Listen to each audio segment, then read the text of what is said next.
Hey there, happy Friday. I'm Eric Perry. Thanks so much for joining us for Fox 5 News Live at the 1 o'clock hour here. Hey, a new background. We're trying something else for this 1 p.m. hour. The skyline of Atlanta on this Friday, a live look for you. A lot to get to. We're going to kind of speed through some of our headlines a little quickly. A lot of people we want to introduce you to. Some of our biggest stories there. The destructive fire, of course, we're going to stay on top of that one. It's the most destructive fire in South Georgia. It's in Brantley County. It's burned already 5,000 acres. And it's destroyed almost 90 homes and buildings. It also threatens so many more. Right now, Governor Kemp is taking a tour of some hard-hit areas. Part of that is under mandatory evacuation orders. Schools also closed as well. We are expecting Governor Kemp to address the media, answer questions around 1:30 this afternoon here. Our Tyler Fingert is down there live for us now. Of course, when that happens,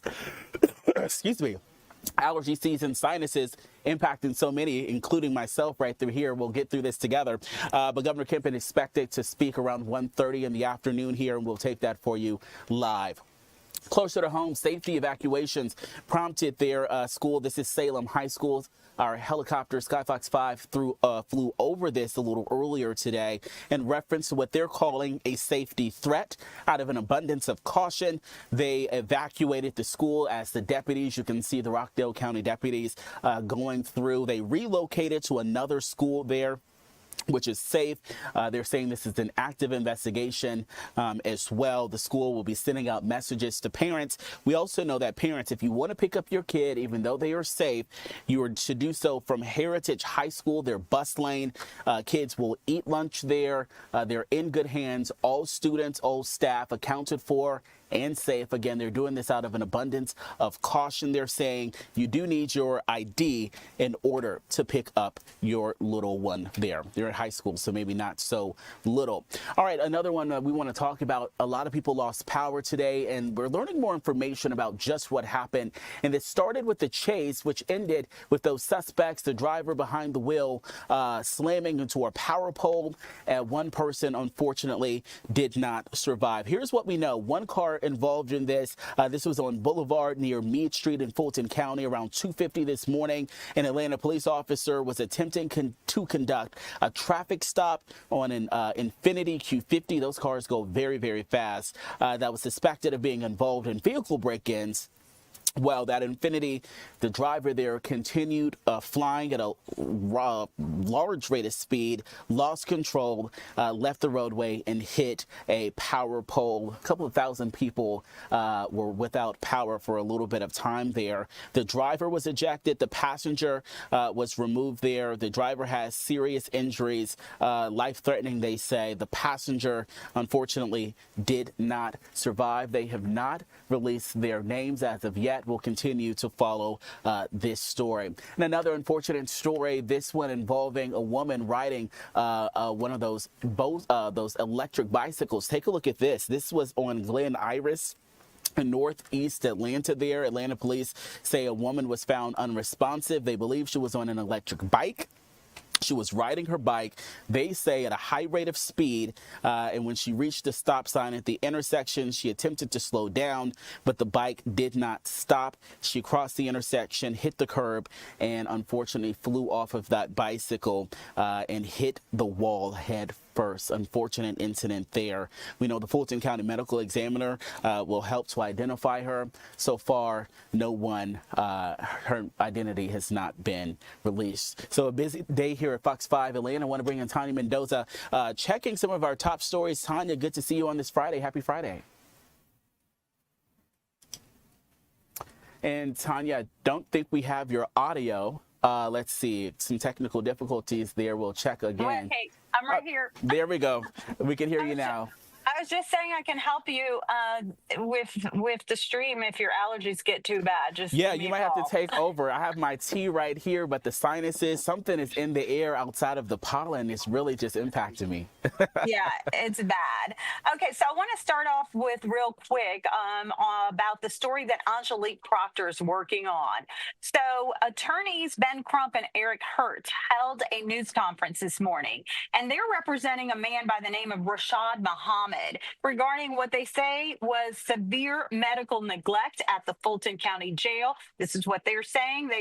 Rashad Muhammad was also there, and he talked about what happened. So basically, he was at the Fulton County Jail in August 2025. I think he may have been there for maybe 2 weeks. He's alleging medical neglect. He says he asked for medicine, specifically antibiotics, and medical care and medication were delayed or denied despite repeated requests. And then from there, his condition progressed to sepsis and septic shock, leading to a 2-week coma and the amputation of both his legs and parts of his hands. So that's what he is saying. That's what his attorneys are saying. Angelique Proctor is looking into this story. She will have more, including she's put in a request to the sheriff of the Fulton County Jail to see what sort of comment he has or his side of this story.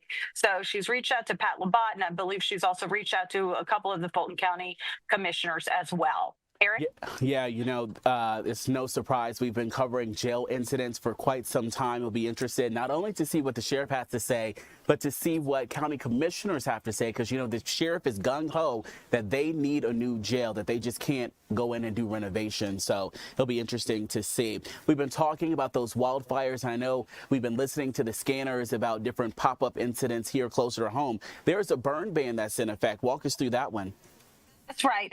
So yesterday in Bartow County, they had a small wildfire that was obviously contained, but there's still a burn ban in effect over in Bartow County. And also we have on the Henry County Facebook page for the fire department, they also have a burn ban in effect. So our reporter Tara Jabor is speaking to fire officials in both those counties, and she's also getting some reaction from people who are out and about. In particular, she went over to Red Top Mountain and talked to campers and people over there about the burn ban. So she'll have an update on what's going on in those counties and why the burn bans are in effect. All right, Tanya, thanks so much. A final one. Sticking, I guess, on the fire theme, a serial arsonist arrested, and it's a good time we got that person off of the streets. That's right. So Ray Yedina, our reporter Ray Yedina, is working on a story about a man who was arrested for arson, and he's described as a serial arsonist. Basically, this man, Javon Justin Hurd, and I think we have his mugshot up. This is from the DeKalb County Jail. If not, I'm sure Ray will have it later. But he's suspected of several arson in several fires in and around the Loganville area. I believe one was in Wildlands, another one was commercial property near a strip mall. And that is what Ray is looking into, all those charges. And he is also talking to the authorities about how they apprehended him and how flock cameras actually helped out in detaining that suspect. He is at the DeKalb County Jail right now, and we are trying to find out a little more about the specific charges in DeKalb County. But both Gwinnett, DeKalb, and I believe Walton County is where he's facing charges. All right, Tanya, thanks so much. I hope you have a good weekend. We appreciate it. Thank you. You too. Alrighty. So this weekend, a big time for racing, especially at Talladega. NASCAR gearing up for the Talladega Speedway there. Want to bring in Asher Red. He is in Alabama ahead of this race. Good to see it. The weather looks beautiful behind you, Asher. Yeah, it's a gorgeous day. There's even a slight breeze, and the fans are absolutely loving it. And you really never know what you're going to see at Talladega. We're talking about 200-mile-an-hour speeds, sometimes 5 wide into these very steep turns that we've got here. And like I said, the fans are totally here for it. They've been here for about a week now. All right, let's walk us through a little bit. We know it's famous not just for fans as they're racing, but walk us through the energy. What is it like out there? What are you experiencing? How does it feel? Yeah, well, I mean, everyone's just kind of hanging loose right now. Some of the drivers, they're already here. Their cars just got in today. I've watched just about all of the haulers come in. They're parked. All the cars are out of those haulers. They're getting inspected right now before they go into their pit stalls. And every once in a while, you'll hear one, rev up and make sure it's meeting the codes that the NASCAR officials put out there. But as far as fans go, I mean, some people even came out as early as Monday. They opened a campground outside the track. And then some people getting into the infield. I spoke with some people who got here on Wednesday, maybe. Caught up with them. They were playing poker and just having a good time. And they were from Indiana, and they said, this is their first time ever coming to Talladega. They're excited for it. There's parts of this track they wanted to see in person. Things like that 33-degree banking, which is the steepest in stock car racing. And it's engineered in a way that allows those cars to maintain 200 miles an hour without losing traction on this 2.66 mile track, and it's 188 laps, about 500 miles that we're looking at for Sunday. You mentioned just how fast those cars are going. Some of those fans, you say they don't just come for the day. They live at the track for a week. I know some people came as early as Wednesday. Walk us through those campgrounds. I mean, that's some dedication to be there for days and just soak it all in. Yeah. Yeah, and a lot of people save up for this. The guy I spoke with yesterday said he spent hundreds, if not thousands of dollars on food and drinks and water, and he says he's got plenty of food to go around, so that won't be an issue. He can definitely feed himself and maybe then some, and maybe, the media crews that are here, hopefully, maybe. Just speaking for myself, but they're definitely out here, loving the time. And, I didn't realize how many people actually camped out here until I was driving to the track earlier today. And I noticed this thick blanket of smoke over the track. And I get out of my car and it smells like fire. I'm like, what is that? Turns out it's all of the fires from the campgrounds, the campfires from last night. It's what people do. They hang out in small tents. They play poker with their friends, and they wait for race day. When race day comes around, it's it's the best time of the weekend. They're having a good time. Ashered out there at Talladega for the big races. Thanks for joining us and breaking it down. Just gorgeous weather, it looks like, for a lot of the people out there just soaking in some fun. All right, that was Ashered there. We want to move along here. I told you we have a lot of people to talk to, a lot of different conversations to have. And thanks for those who are joining us on social media and joining in on that conversation as well. Of course, unless you are living under a rock, and even under the rock, I think you've heard about this as well. Something called FIFA, the World Cup that's coming in. Of course, there's so many different things and activities for the family, especially if you're not going to get a ticket to go into the actual game. There's so many different ways that you can participate. And want to bring in Joe, who is the Chief Commercial Officer with the Georgia World Congress Center. First of all, thanks for joining us on this Friday. Good to have you with us. Walk us through how Georgia World Congress Center is getting in on the action, especially coming 30 years after. We're just sitting down here waiting to welcome the world to Atlanta yet again. But it's been, as you just mentioned, it's been, 30 years almost to the day that we are going to bring the global stage back here to Atlanta. And, from a Georgia World Congress Center, will be activated with different types of events going on. But, the primary piece I wanted to talk about today was Centennial Olympic Park. And that is going to be, of course, the host to FIFA Fan Festival. So we are extremely excited. We're counting down. We're about 53 days away. And, Atlanta's no stranger to hosting these major sporting events. So we look forward to, setting this up, keeping it going. And our opening day will be Thursday, June 11th, sneaking up. It's so interesting because time is really filled with swift transition, especially as, I remember it coming to Atlanta, and then now that we're just, what you said, 50-something days away from it being here. Walk us through how can people get tickets and what can they expect for families? I know it's going to be great for the entire family to get out and enjoy. Yeah, no, great. Yeah, no, the website to purchase tickets is AtlantaFWC26.com. And you can go on there. That's our host committee website. You'll see a link on there that'll direct you to FanFest. Tickets are free to the public. There is an option on there to upgrade. Of course, if you're looking for additional experiences in a VIP section or suites to purchase, those opportunities are there. But, at the global stage. It's going to be the place to be this summer. I would tell you, you don't want to miss it. Every day is going to be programmed differently throughout the event. So you're not going to want to just come once. You're going to want to make this part of your calendar. It's going to showcase Atlanta's diverse culture, music, culinary scene, and really creating a signature Atlanta experience. It's going to be live match broadcasts going on daily on jumbo screens, live music, cultural performances and entertainment, several interactive zones for family and kids.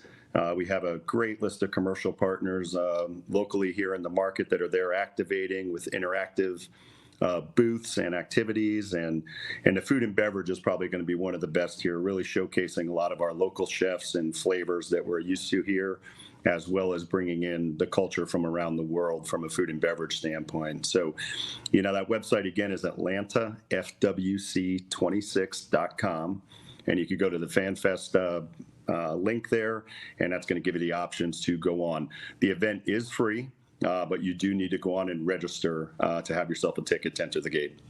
Here we go. Just talk a little bit about the setup. When can we expect the transformation to start happening? I know this is no small feat that is going to take place. Talk about the setup that's going to take place there and what people can expect just in that area. Yeah, there's a lot going on. The Fan Festival will take up all of Centennial Olympic Park.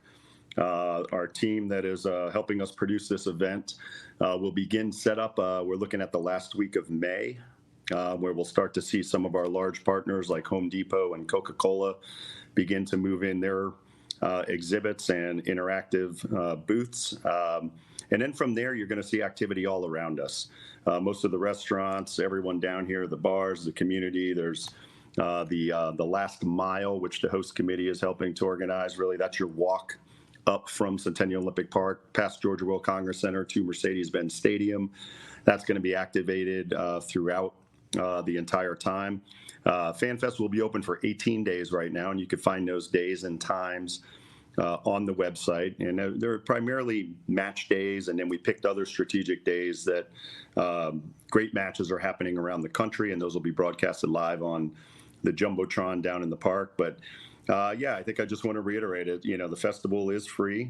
Get yourself a ticket. Tickets are moving fast and quickly. We're excited. And I think you're going to just see a lot of great local, regional acts and entertainment and activity to really keep you busy and enjoy not only Atlanta, but, the countries and everyone else that we're welcoming here from around the world. All right, Joe, before we go, I have to ask quickly, what are you looking forward to? There's so much excitement, but you personally, what are you looking forward to this summer with FIFA coming? I guess I would have to say getting to see the United States make it here and get to a round of 32 or 16 here in Atlanta. That would be exciting. But, I'm excited overall to watch this event come to life. The planning has been going on for years. We started really partnering with them after Qatar in 2022. So this event has been in the making for a long time. We remember when we were saying 1,500 days, 1,000 days, 500 days. Well, now we're down to 50. So, we're just looking forward to having really the great environment that's being produced, and more importantly, inviting the world to our doorstep. As I said earlier, Atlanta is no stranger to hosting these major sporting events, and I think it's going to be a really pivotal moment for Atlanta, for the resume, and for people to walk away from here and really experience true Southern hospitality at its best. Joe, thanks so much for joining us. We look forward to it. I know it's going to be a good time, and I appreciate your time with us on Fox 5 News Live at 1 o'clock.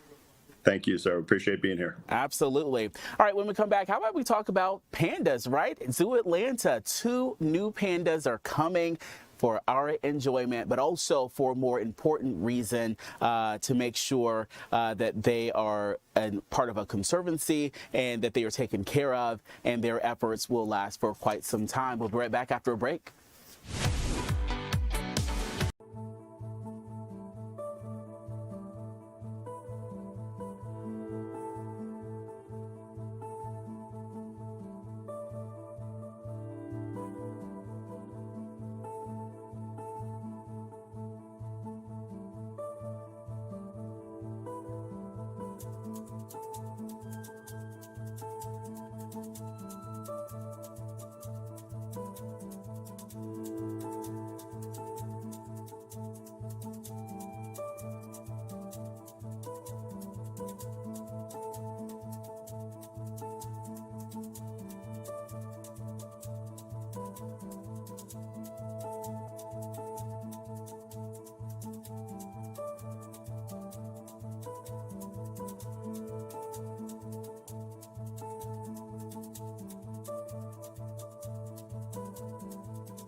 Hey there, everyone. Welcome back. Fox 5 News Live during the 1 o'clock hour. I'm your host, Eric Perry, guiding you through. We have talked to a lot of people, and we're going to keep the show going and talk a little bit about pandas. Just want to give a quick warning. We are awaiting Governor Kemp. I'm looking over, who speaking from South Georgia.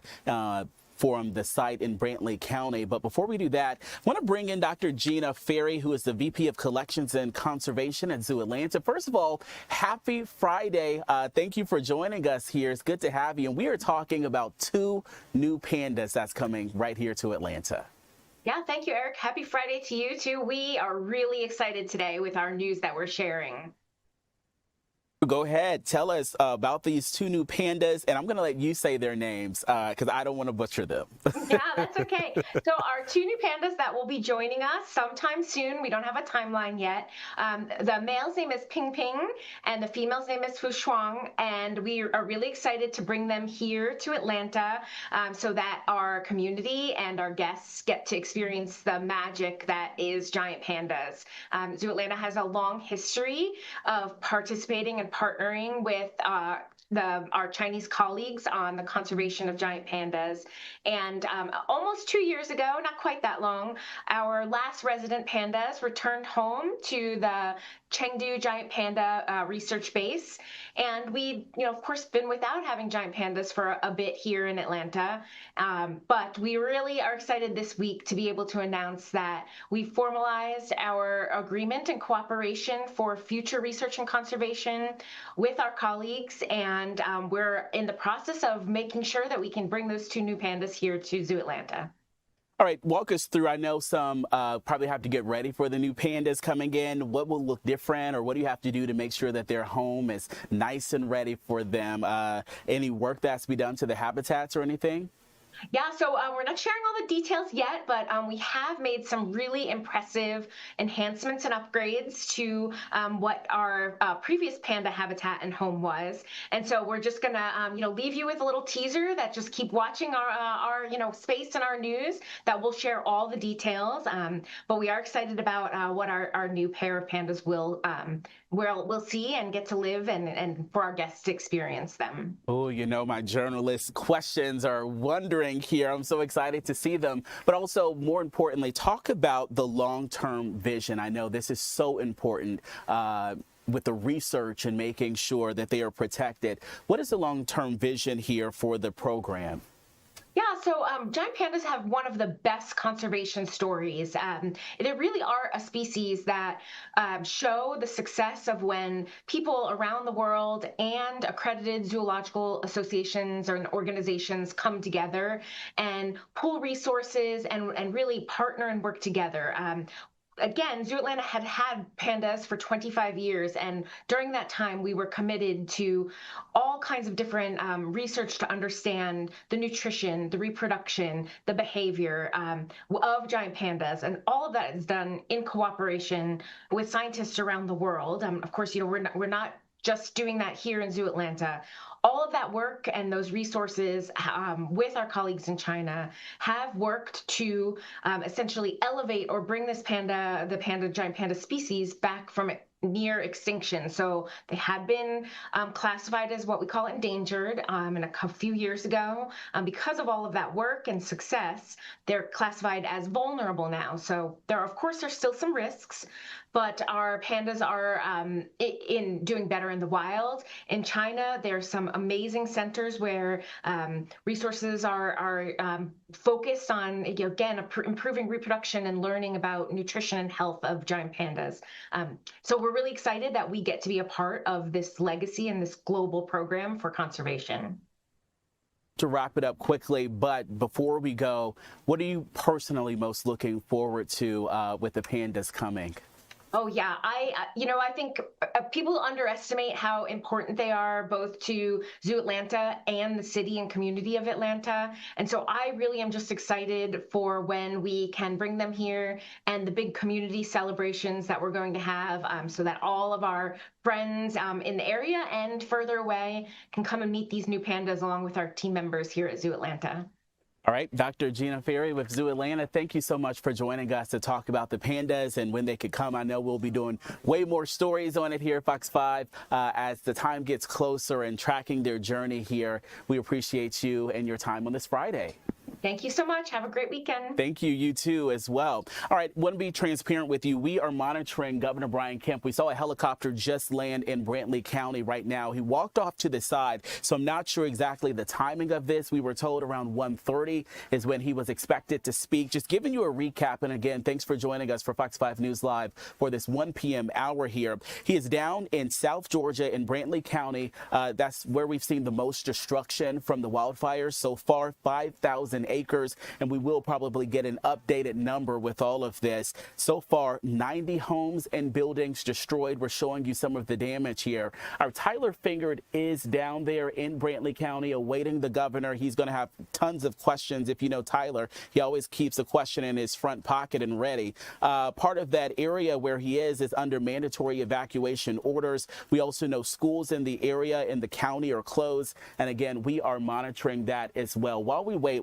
Maria Guzman, if we want to bring you in, I know you're talking here locally, a police department that is helping out there as well. And again, please forgive us if we have to cut you off. If we see the governor, we'll give you a warning to go to him. But first of all, walk us through so many people, so many different efforts that are happening to give back to those in need.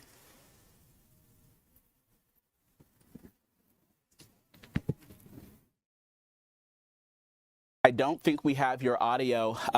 We'll work to get that as well. What we'll do right now is we'll take a quick break and we'll come back. We'll try to get Maria, and then hopefully the governor will be ready to address the media. We'll be right back.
All right, welcome back. A busy 1 p.m. hour here. A lot of things that we're juggling here in the Fox 5 newsroom. Of course, we're keeping an eye out on Governor Brian Kemp, who at any moment now is in Brantley County, one of the hard-hit areas of that wildfire. But want to bring in how you can help closer to home and how police departments are helping as well. Want to bring back in Maria Guzman. I think we can hear you now, Maria.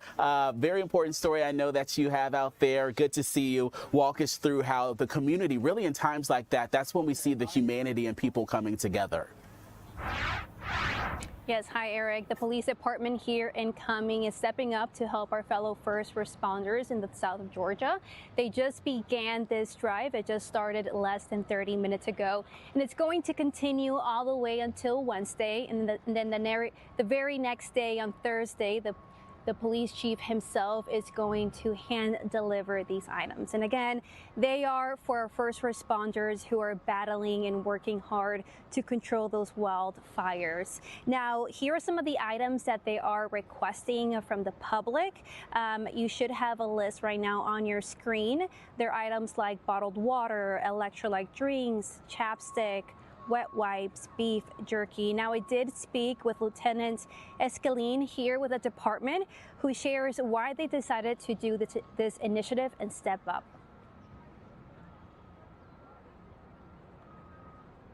The first reason is I have a very passionate chief who loves to help others. He's very prominent in the community. He's always out there in the community trying to help. He has a lot of great partnerships.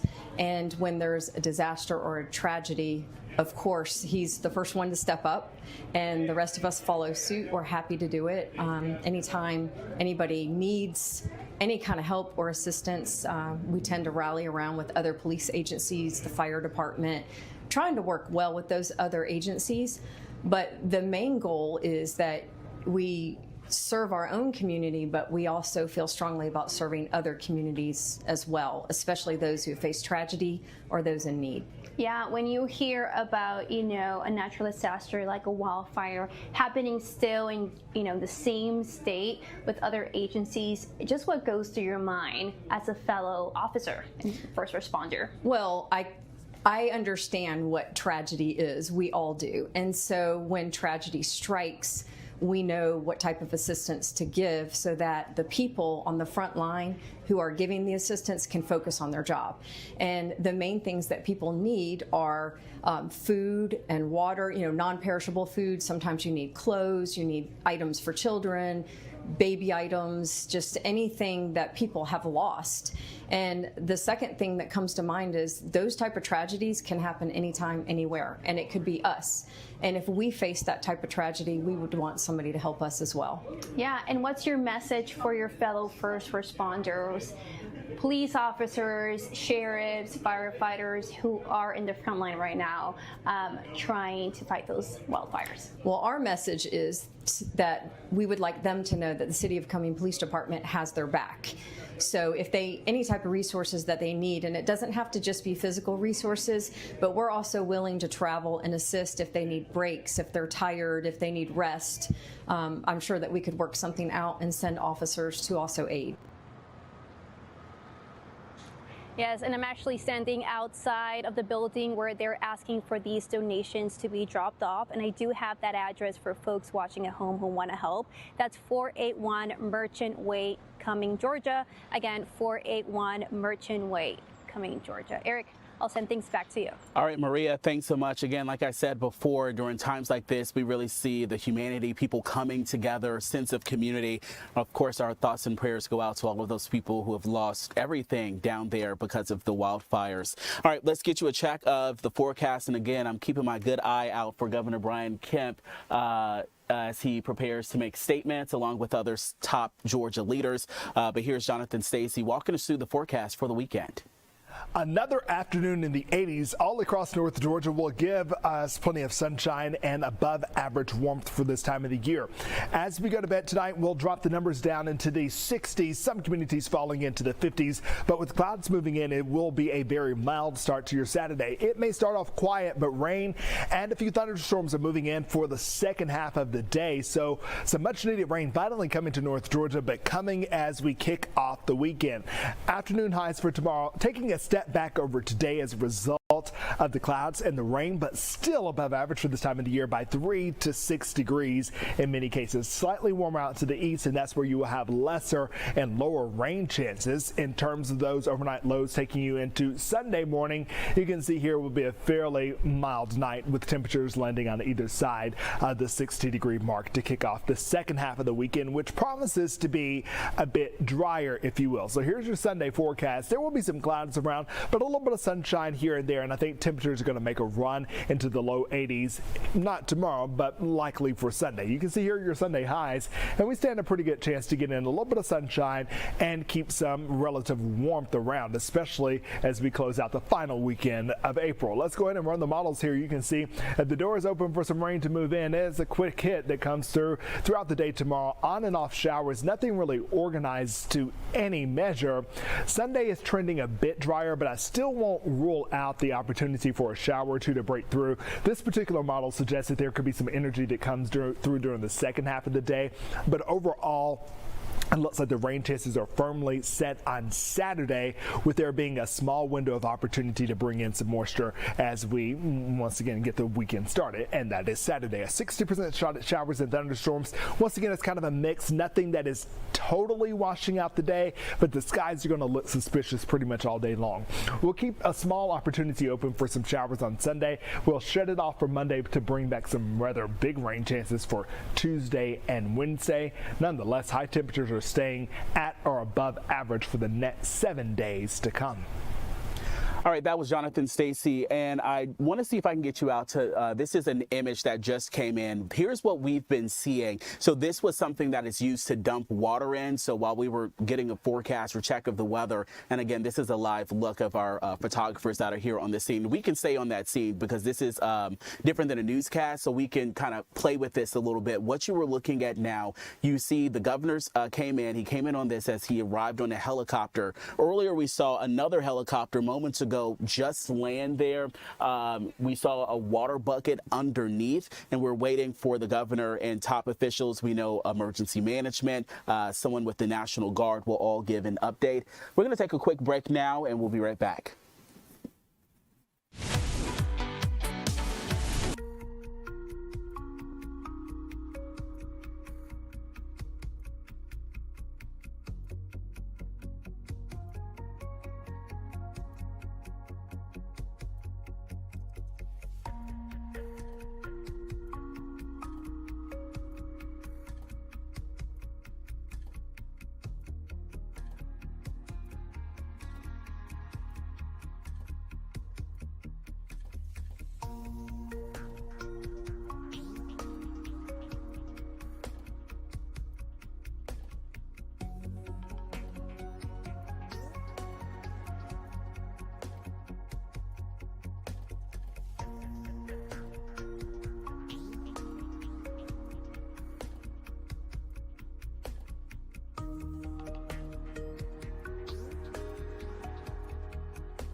All right, welcome back on this Friday. A quick update on that Salem High School police activity I told you about at the top of the show.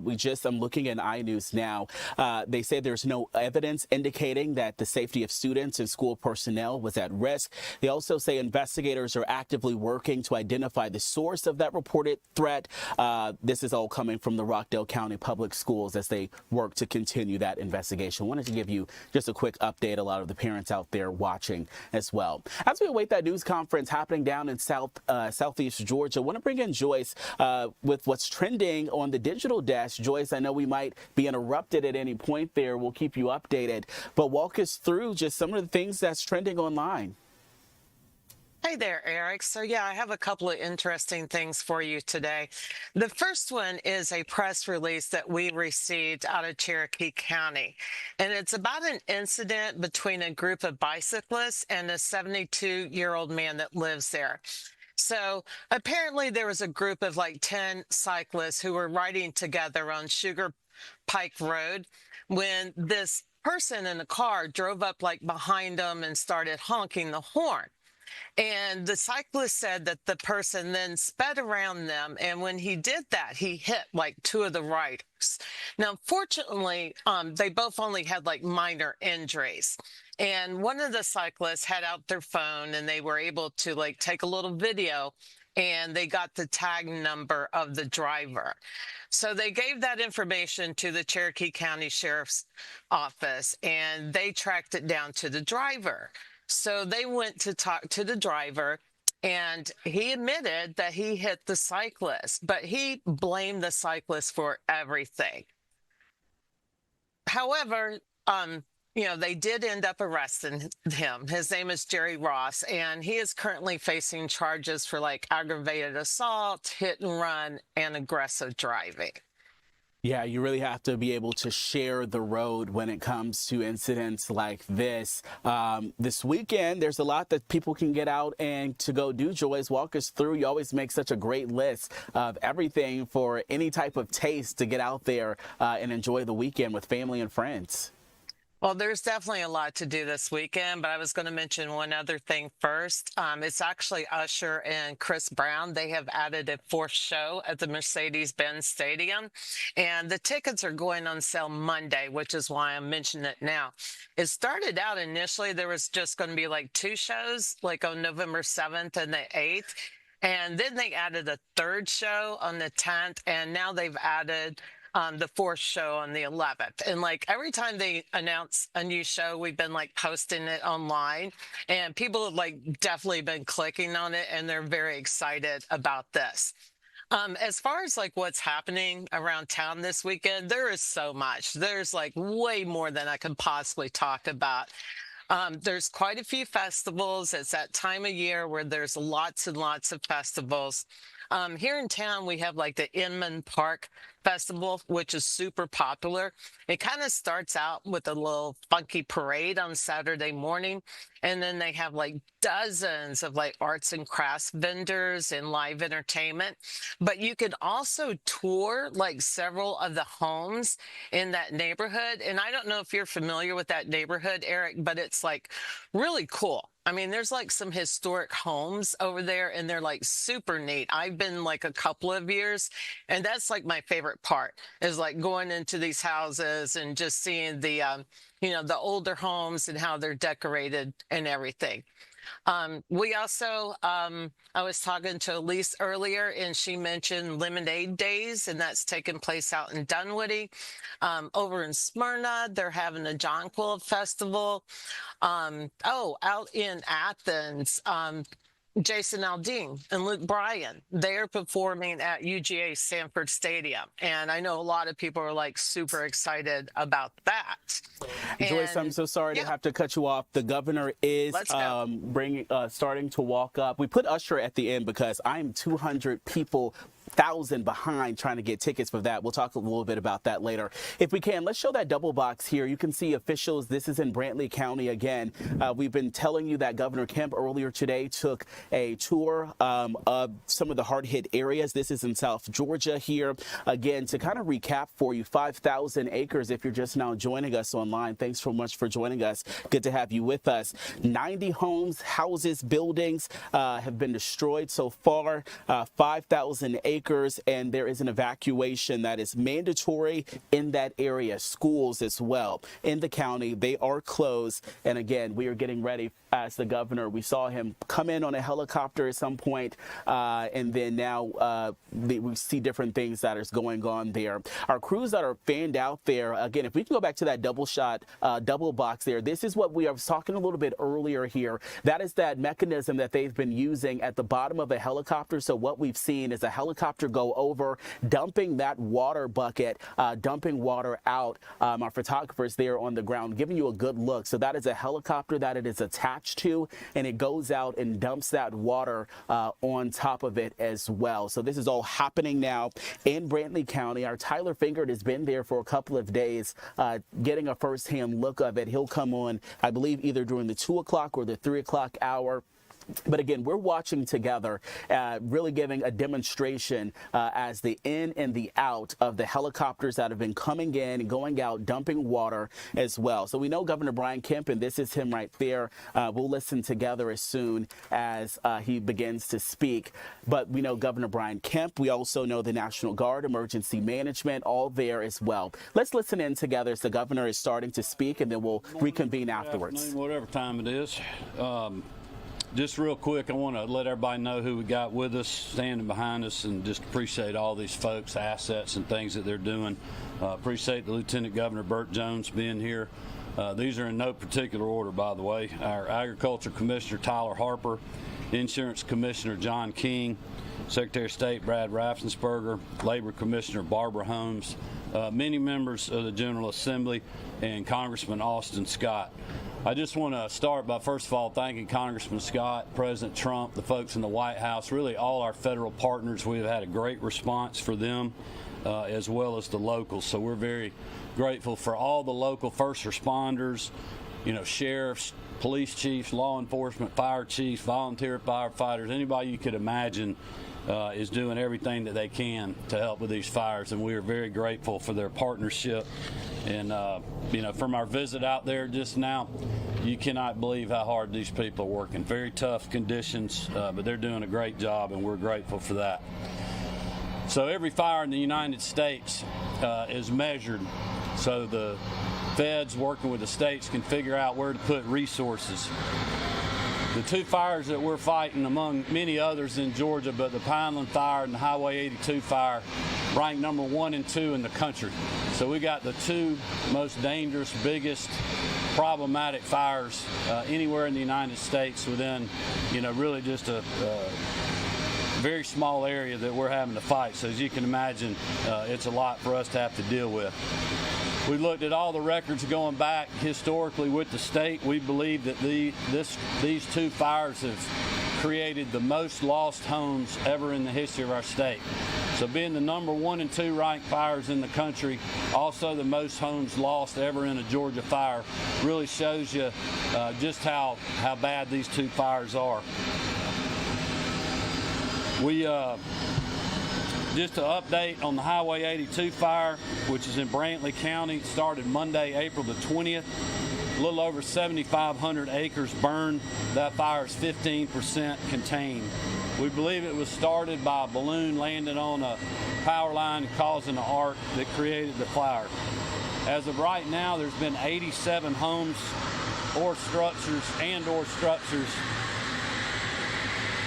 lost to that fire. We have over 800 fires. Can y'all hear me all right? Okay.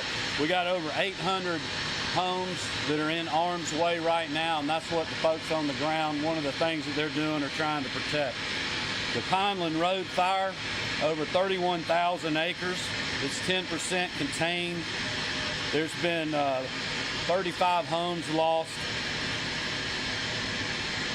And there's about 160 homes that are in harm's way. So we've got a total of 38,873 acres that have been burned or are burning between just these two fires. Unfortunately, fire activity, we'll hold this up.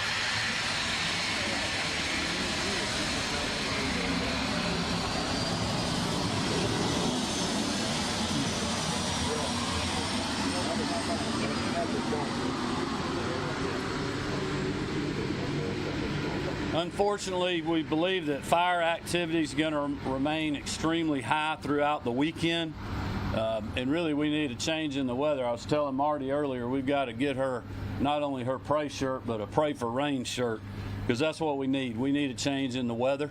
But until we get that, we're just going to stay after these fires and do everything we can to keep them contained and also protect homes and obviously lives.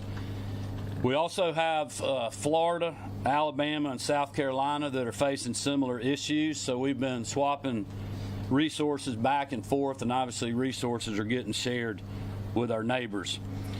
Director Sabo issued a burn ban for the 91 counties in South Georgia on Wednesday, so it's about from the middle of the state down. This will run for 30 days unless extended. I would like to add, I know it's aggravating for people not being able to burn debris in their yards and other things, but we just need to make sure to adhere to the burn ban. Any fire that breaks out that we have to go chase, or the locals do, takes resources away from us dealing with these devastating fires that potentially can burn another home. So I would just ask all Georgians to please adhere to the burn ban in the 91 counties. As you know, I issued a state of emergency for the same 91 counties that'll also run for 30 days. I mentioned earlier we've been in touch with the White House and all our federal partners after Saturday's fire started, and we're grateful for their assistance. FEMA approved a fire management assistance grant for Clinch and Eccles County. They also approved a federal incident management team, which is 75 skilled National Fire Safety Team professionals that's helping us with management of the fire. The Georgia National Guard has 6 air assets able to help with fire suppression. Department of Natural Resources and the response teams are deployed, as well as the Insurance Commissioner's Office. The Georgia State Patrol is providing support with traffic and other things. The Department of Agriculture is doing a host of issues, livestock relocation. Their law enforcement division is here, and many other things. We also have other state agencies involved: the Department of Human Services, Georgia Department of Transportation, the Department of Community Supervision, and we have a fire team from the Department of Corrections that's helping us.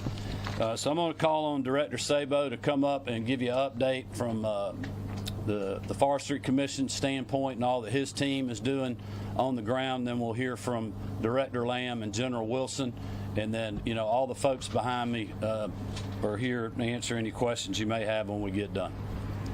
Director? Yes, sir. Thank you, Governor.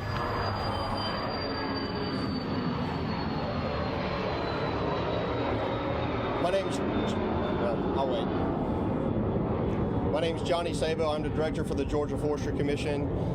First, I just want to say our thoughts are with the families and communities that's been impacted.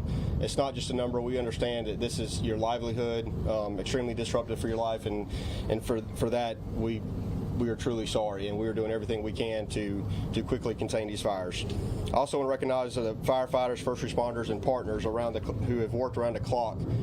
Many just who have not went home, who just stay out on the line and keep fighting. So thank you to them. We are currently experiencing extreme to exceptional drought. Exceptional is as bad as it gets. There's not a number higher than that, and that has it caused our wildfire activity to succeed our 5-year average as far as number of wildfires.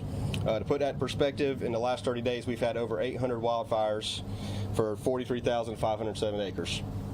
So most of that acreage is unfortunately Highway 82 and the Pineland Fire, but any spark, chains, grill is causing new wildfires for us. As the governor mentioned today, the Brantley County is the most significant home loss we have ever experienced in the state from a single wildfire. We've received a lot of questions on what have we done to prepare for this, so I'd like to address that for just a moment. And the situation is serious, but for everybody to understand, we have been trending in this direction for a long time with the lack of rain, drought, fire conditions. Also, Hurricane Helene, the fuel loading that we have seen, that is absolutely playing a part in the Pineland Fire with the increased fuel loading on the ground. And although we've been actively preparing for these fire seasons, there's no way to predict where a wildfire is going to start.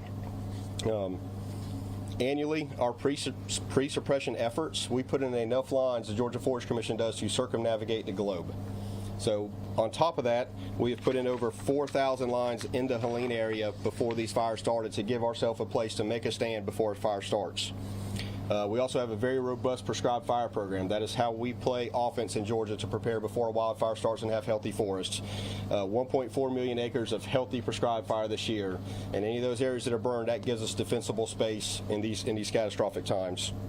We also work with communities to have a community wildfire protection plans. We have those in place in 145 of our counties, and we have 139 Firewise communities that where we work with homeowners associations to make sure they have defensible space. They're not putting firewood up against their house and just different things like that that help these firefighters when they are having to go in and protect structures. You've heard this is a coordinated effort with local, state, and federal partners. I've never seen anything like it in 22 years of fighting wildland fire as far as just the support from the agencies, governor's office, and everybody else. It is, what can I do to help? And I cannot thank everybody behind me enough. Also understand there's a desire to help, but these are extreme conditions. We've received an outpouring of support of, hey, I have equipment, I have bulldozers, I have tractors, I would like to help. Please understand, our firefighting tractors are not something you can just go buy. They are completely broken down.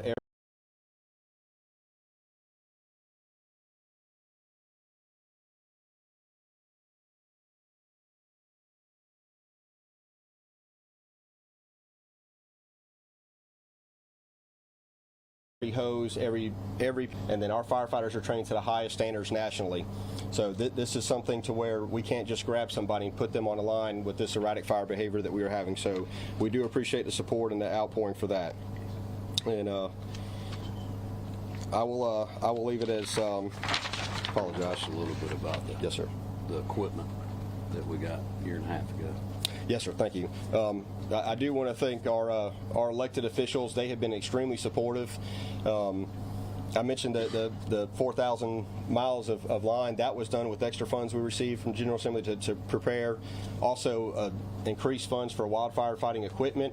That was roughly 28 tractors that we have received from 2 years ago. This year, we also received the additional $10 million. Unfortunately, we're hasn't had time to get those tractors in yet and on the line, but just to continue support. Also, a new helicopter for pre-suppression for us. It has been actively engaged. Unfortunately, it had something fly up and hit the rotor about a week ago, and so our helicopter's out, and I cannot thank our partners enough for everything that they're bringing to the table to help us.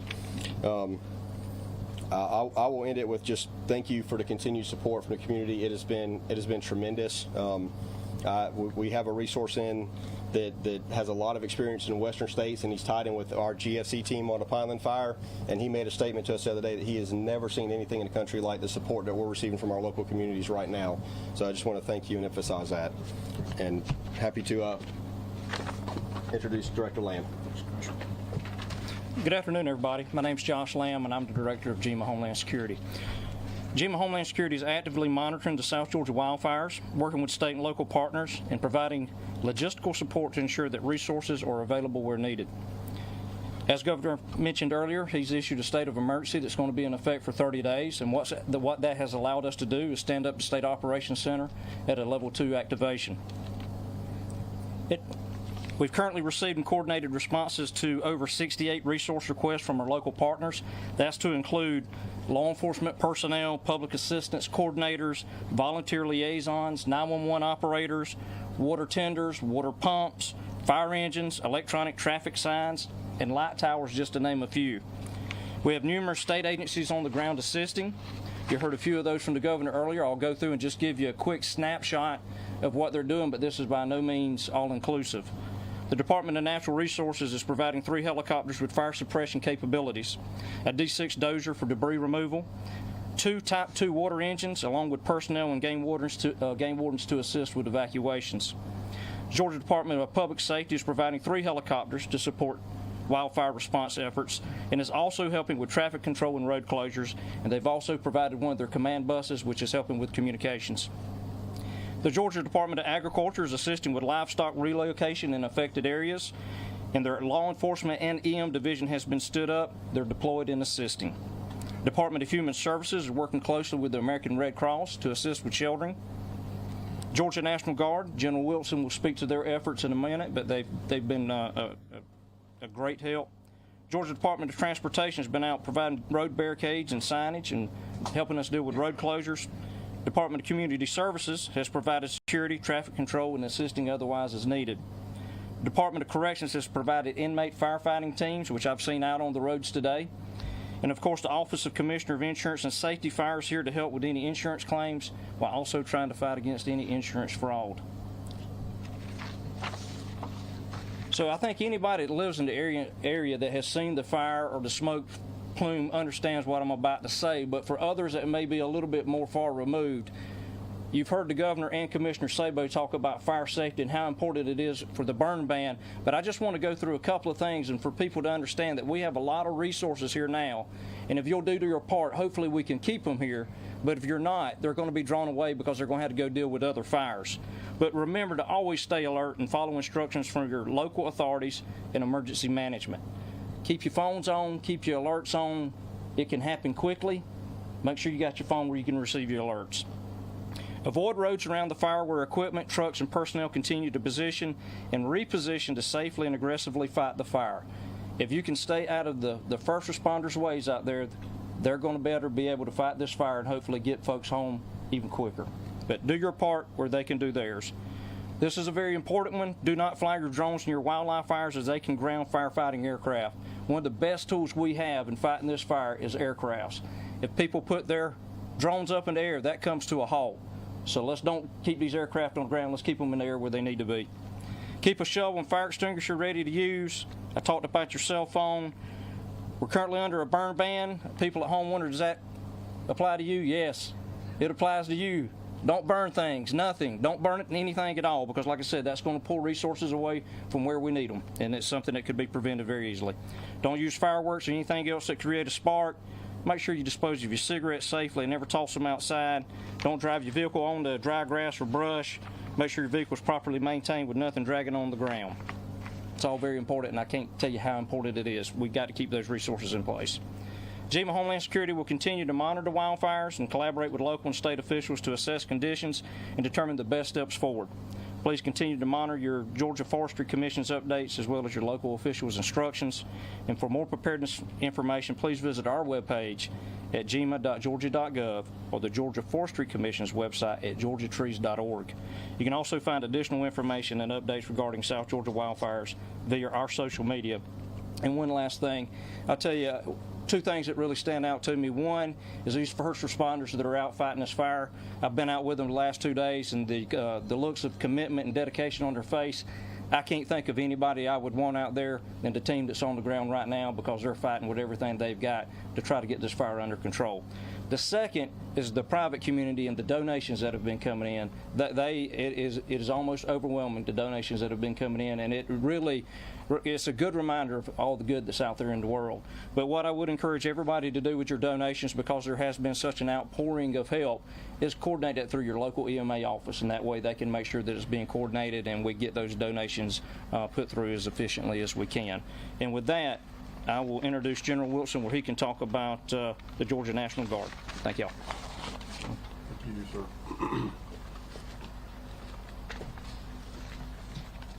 Hey, well, good afternoon. I'm Dwayne Wilson. I'm the Adjutant General of the Georgia National Guard. And so, again, just our thoughts and prayers are with this community and this part of the state. The Georgia National Guard, you know, we have a long history of partnering with our local, state, and our federal agencies to ensure the safety and the security of not only our local communities, but our state and our nation as well. This operation is no different from anything that we've had to accomplish in the past. Our soldiers and aircrew members are certainly trained and equipped very, very well to be able to do this mission. In fact, I'm a little biased, but you have the best in the nation, best soldiers in the nation right here in the Georgia National Guard. We're using both CH-47 and UH-60 Black Hawk helicopters. To my right, your left, probably within 24 hours of the governor's executive order, we were down here with the first four dropping water on the fire, and so we're certainly grateful to be able to just be part of this team. We're focusing on both Clinch and Brantley counties. Just yesterday, we were able to drop. We flew about 20 hours. We were able to drop about 40,000 gallons of water, or 310,000 pounds of water on the fire. We've added 2 more aircraft today, so we have a total of 6 down here, and I think we're just waiting on this afternoon's missions, and then those aircraft are going to be out doing the same thing, working with our partners, getting after the fight. Like you've heard before up here, it's just been an outstanding job though so far.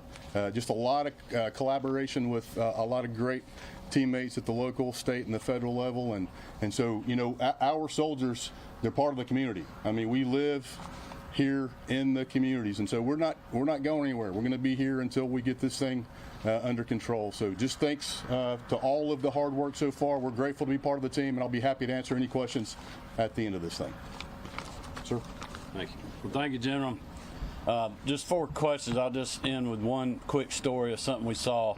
Literally, to Director Sabo's point about the training and the kind of equipment we have, even with all of that, there was an area where we lost a bulldozer, completely burned up, literally right next to this house's yard, probably 100 yards from the highway. But the fire got so hot in the live oak trees, it just burned the whole canopy. And this individual was trying to protect that home, and the fire just surrounded him. Thankfully, he got out of there safe. But that's the kind of conditions that we're dealing with, and it's kind of conditions that these communities and these families that have lost their home are dealing with too. So I would just continue to ask all Georgians to keep them in their prayers. Also, all those that are on the line and anybody that's working the fire, just that they stay safe. As far as we know right now, we have had no loss of life. Thank the good Lord for that. With that, I'll open it up for questions, and obviously anybody that's here can also. Governor, can you talk about your personal reaction to seeing what you saw out there? And you spoke with the firefighters on the line. How is their morale, and is there anything they need that they may not have? Well, I would tell you, number one, they're focused, because we stopped on the side of the road. Literally, the fire's burning right up to the right-of-way. There's people hosing down where they were back burning, and I just got out of the truck. Marty and I were shaking their hands and thanked them, and one guy shook his hand. He didn't even look up and kept going. He didn't even know who I was, and a minute later he came back and goes, "I'm sorry about that, sir," but that's how focused they are out there. They are focused on getting this fire put out. I know they're tired, but they're not going to say that. But you can just see when you look at them, look at their uniforms and fire suits that they got on, they've been doing this for days and very little sleep, and it's an incredible testament to those hard-working state employees and the Forestry Commission, but also all the other people that are out working. I mean, we got a lot of law enforcement. We got our game wardens over here. You just can't imagine who all's involved. But when you pass them and you go see literally a home there's just nothing left but the slab, and then next door you had a house that got saved, and it was because there was somebody that was able to keep that fire out of there. They just couldn't do it all. It's like the Director Sabo, I think, told me Saturday night. He said, this fire is so dangerous, we were having to pull people off the line. He said, I don't ever remember us ever having to do that before, but we were worried about their life safety. And but it was incredible to see just how many people are working hard, the outpouring of support. And these people are, I felt like they were fairly motivated. We were going down Highway 110 today. There was an area that they were back burning on the flank of the fire, so they're just trying, while the winds are not real high, to control the flank. And the front of the fire is running on out because you just can't do a whole lot with it, and they're just trying to get it contained on the back end and hope the weather changes or it runs into a river or somewhere where we can contain it. But we know we're going to have to fight this for several more days. Governor. Yesterday, Governor, the Georgia forestry official said in the news conference that we saw this coming. My question is, if we saw this coming, was or wasn't the state better prepared to tackle this fire? And do you feel enough resources were thrown into this firefight with all those homes that were burned? Oh, no doubt about it. But listen, you can't, when you have fire that is burning to the top of trees and burning from one tree top to another, it doesn't matter how many fire breaks you got. When you have a fire that's shooting sparks, literally, and Director Sabo can talk more about what they've had to deal with, but we flew over a patch that was a small burned area where you had an ember from a fire a mile away that blew and landed somewhere else, and thankfully they were able to contain that. So there's no way to stop this fire. They're having to contain the flanks and the back of it, and then hopefully we get a change in the weather and run it out for the front, and then we're doing everything we can to save homes. The volunteer firefighters are, but this is extreme conditions that we're dealing with in extreme fires. I don't know if you have anything you want to. Sorry. Do you want to add anything to that? I'm happy to, yes, sir.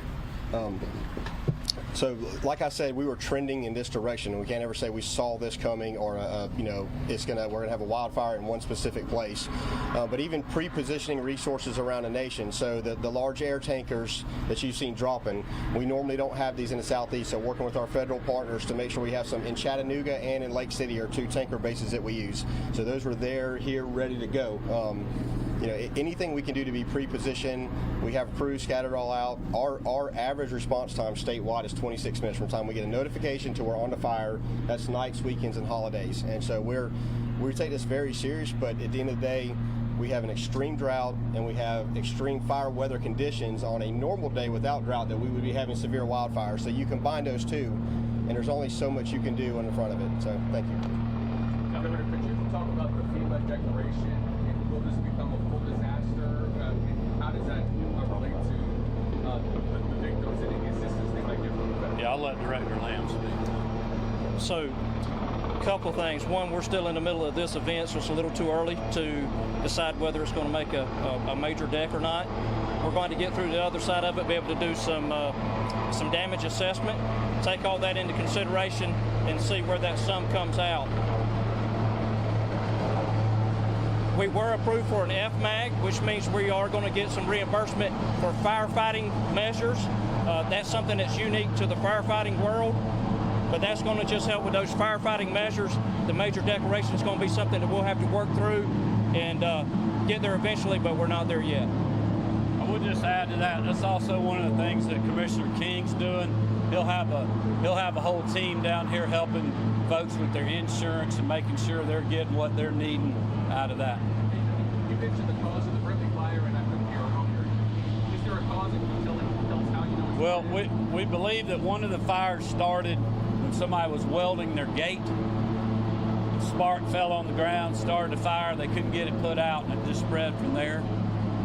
We believe the other fire was a balloon that landed on a power line and created an arc, which then caught the ground on fire. But you know, we got investigators that are working on that now, and we'll confirm all that later. That's what you're talking about, right? Yes, sir. So Georgia Forestry Commission has investigators that investigate arson from a wildfire perspective. And so that is what those individuals are trained to do. And so the Brantley fire was absolutely I don't really want to describe to it, but I mean, it's like a kid's party balloon that's going to like that aluminum look to it. Landed on the power line, caused a spark, and that's what caused this wildfire. So that has been determined. Governor, what's your message for evacuees who are watching this, wondering when they're going to be able to go home and if they're going to have a home to go back to? Well, I would just tell people to talk to their local law enforcement, first responders, the folks that are on the ground. I mean, when you fly over, there's state troopers, local law enforcement, all kind of folks that are on the ground that are communicating with the locals. You know, that is something else people need to like. If there's an evacuation notice, they need to get out. They don't need to be grabbing things. They need to get out. Because these fires, I mean, I had a guy know that luckily they didn't lose their house, but they were dealing with a really tough fire. They got it under control. That was yesterday morning. He texted me yesterday afternoon and said the wind shifted, and now the thing's about to hit our house, and thankfully it didn't. But that's how quick things can change, especially, you know, right now it's not too awful bad, but in the afternoons when these winds pick up or tomorrow. The other thing is, you know, we've got a chance of rain down here tomorrow, which is good, but it's not a great chance. But also, if it is a thunderstorm, we could actually have more fires that we got to deal with because of lightning strikes than the rain helps us. So that's the kind of conditions we're dealing with. But I mean, the good example is that guy that's you know, like Director Sabo was talking about, this trained firefighter on that dozer, and thankfully he got out alive, but his tractor got burned up. That's how quick things can change. Dr. Sabo, can you talk about how many firefighters you have on the ground, and is there a breakdown between full-time and volunteer? So we are a full-time agency. We don't have any volunteers. I have 524 employees, and I have 10 that are still assisting Department of Ag with the timber block grant, and 514 that are in fire or fire support. So this is all hands on deck. We've suspended any other operation that we are doing, and they are all supporting wildfires or fighting fire. The local county and municipal fire departments helping as well? Yes, sir. Absolutely. One thing I would just add to that, Richard, when we were at this back burn on Highway 110, you had a lot of the Forest Service guys that were out there too with their trucks after they burn, making sure they're knocking down any hot spots where it doesn't blow up later in the afternoon, jump across the road. But there was all kind of county fire trucks that were out there, water tanks, and they're helping them spray in the water. Somebody told me they saw a fire truck from Fannin County that was down here. So to the director's point about how many people are actually helping respond to this fire from all over the state, we just can't thank them enough for that. That's how Georgia is, though. Is there a single number that people can call or a website? Let me get him right here. You had mentioned obviously that how conditions can change. We were here yesterday during a news conference at 4:30. That's when the plume of smoke started coming. The chance of rain has gone down significantly from what we were expecting earlier in the week. How concerned are you for the weekend ahead and the next week that if you guys can't keep it contained enough that we could be talking this could explode to what we're seeing in the Pineland fire? Well, I'm hoping it doesn't explode, but I mean, we're dealing with very tough conditions. I mean, I felt like the guys on the front line were pretty optimistic there on Highway 10 because they got a good block knocked out this morning. But there's still an awful lot to do, and I'll let the director talk about the weather this weekend, kind of where we are on the Pineland fire versus 82. And we have actually moved resources. You might want to talk a little bit about that. So we did shift resources from the Pineland fire over to this fire, just with the fire activity that we're seeing currently on Highway 82 fire. But we were extremely concerned through the weekend. It's calling for 20% chance for rain, but strong gusty winds. Something that we measure is called dispersion. That's the amount of lift. So when everybody sees the column starting to build and get a lot of convection, that's supposed to be really high this weekend. And one thing that I cannot stress enough is even if we receive an inch of rain, these fires aren't even close to out. One thing that we're seeing on every fire that we have, especially the Pineland fire, is all of our swamps are dry, and that soil in the swamp is what we call peat or duff, depending on where you are, and it's 90% organic material, and it will burn for months and months and months. So it is going to take inches, 8 to 10 inches before we can walk away from these fires. So we have a very long way to go. Wildfire forecast is for us to be less than average rainfall until July. So we're going to be here for a while. Is there a single number people can call if they need help or a website we can direct them to? Thank God to Gina. What was that? Is there a single number that people can call if they need help or a website, a central website we can send folks to? The best place to go to is to go to our website at gema.georgia.gov or to the forestry website at georgiatrees.org. Either way, they'll get the information they need and then be redirected locally if need to. They just need to call 911. Yeah. There are a lot of residents without insurance. Is there anything that could be done on the state or federal level? I mean, we talk to people who have zero insurance. Yeah, well, we'll deal with all of that, through any disaster relief that we may have that GEMA will handle. Our first priority is making sure we get this fire put out, but I would just send those people to the Commissioner King's office at the Department of Insurance or to GEMA, and we can steer them in the right direction. Richard's going to close us out, all right? Madam First Lady, I'd like to ask about your shirt. Yes. And prayers. Well, it was given to me back at one of the hurricanes in his first administration by an employee at GEMA, and so I take pride in it to be able to come out here, and if I can't say anything, I just remind people that we need to be praying for these families and keep these firefighters that are on the front lines and everybody that's trying to do this to continue to pray for everyone. Thank you. Good way to end it.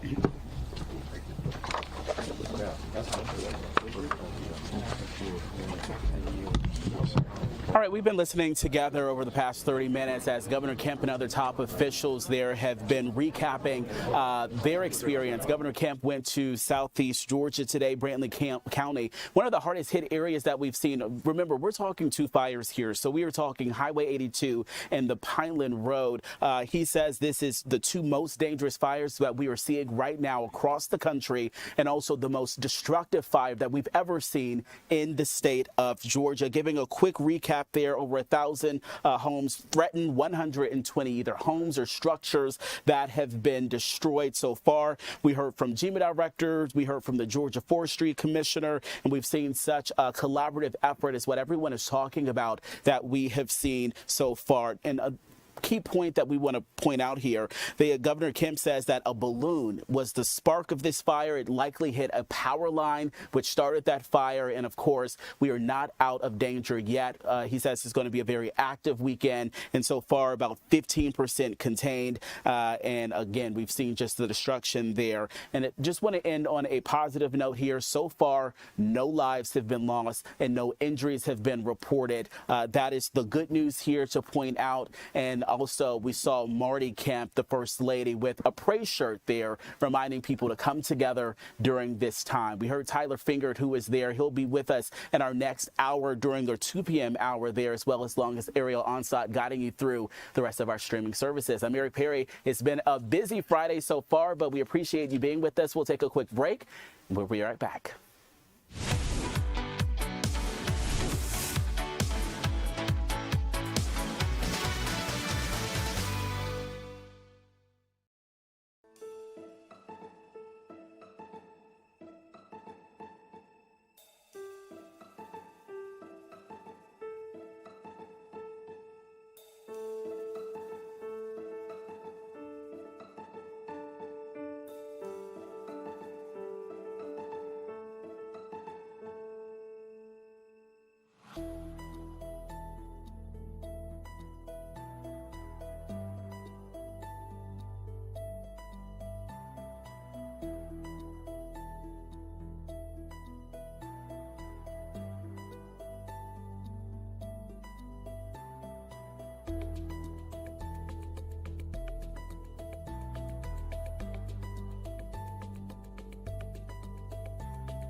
Welcome in, everyone. I'm Ariel Onstott. Thanks so much for being here with me in the 2 o'clock hour. Let's get out to our Tyler Fingert as we continue to cover the latest regarding those wildfires to the southern part of our state. Tyler, news conference with the governor just wrapped up. We were hearing about some of the efforts underway to put an end to these fires. What can you tell us this afternoon? Well, Ariel, good afternoon to you. We're here in Waycross, Georgia, which is west of where the Brantley County fire is currently being fought. We know from the last update we received yesterday afternoon to now that fire has now burned an extra 2,500 acres, and obviously more homes are being threatened. If you take a look behind me, you'll see this is where that news conference just wrapped up a short time ago. Governor Kemp, along with other state officials, were able to tour the damage both here in Brantley County and also the other fire, which is just west of Valdosta, and that's the Pineland Road fire. We know there more than 30,000 acres have burned west of Valdosta, or east of Valdosta rather, and then here and then over in Brantley County we know 7,500 acres. He had said from our visit out there, his visit out there, they've been working hard, those firefighters, and are doing a good job to try to beat back the flames. And unfortunately they learned today that both of the fires here in South Georgia, the big two fires that they are dealing with, are ranked number 1 and 2 in the country right now for fire activity, which just goes to show you how bad the conditions are here in South Georgia. And they believe the two fires have caused the most home loss in the state ever.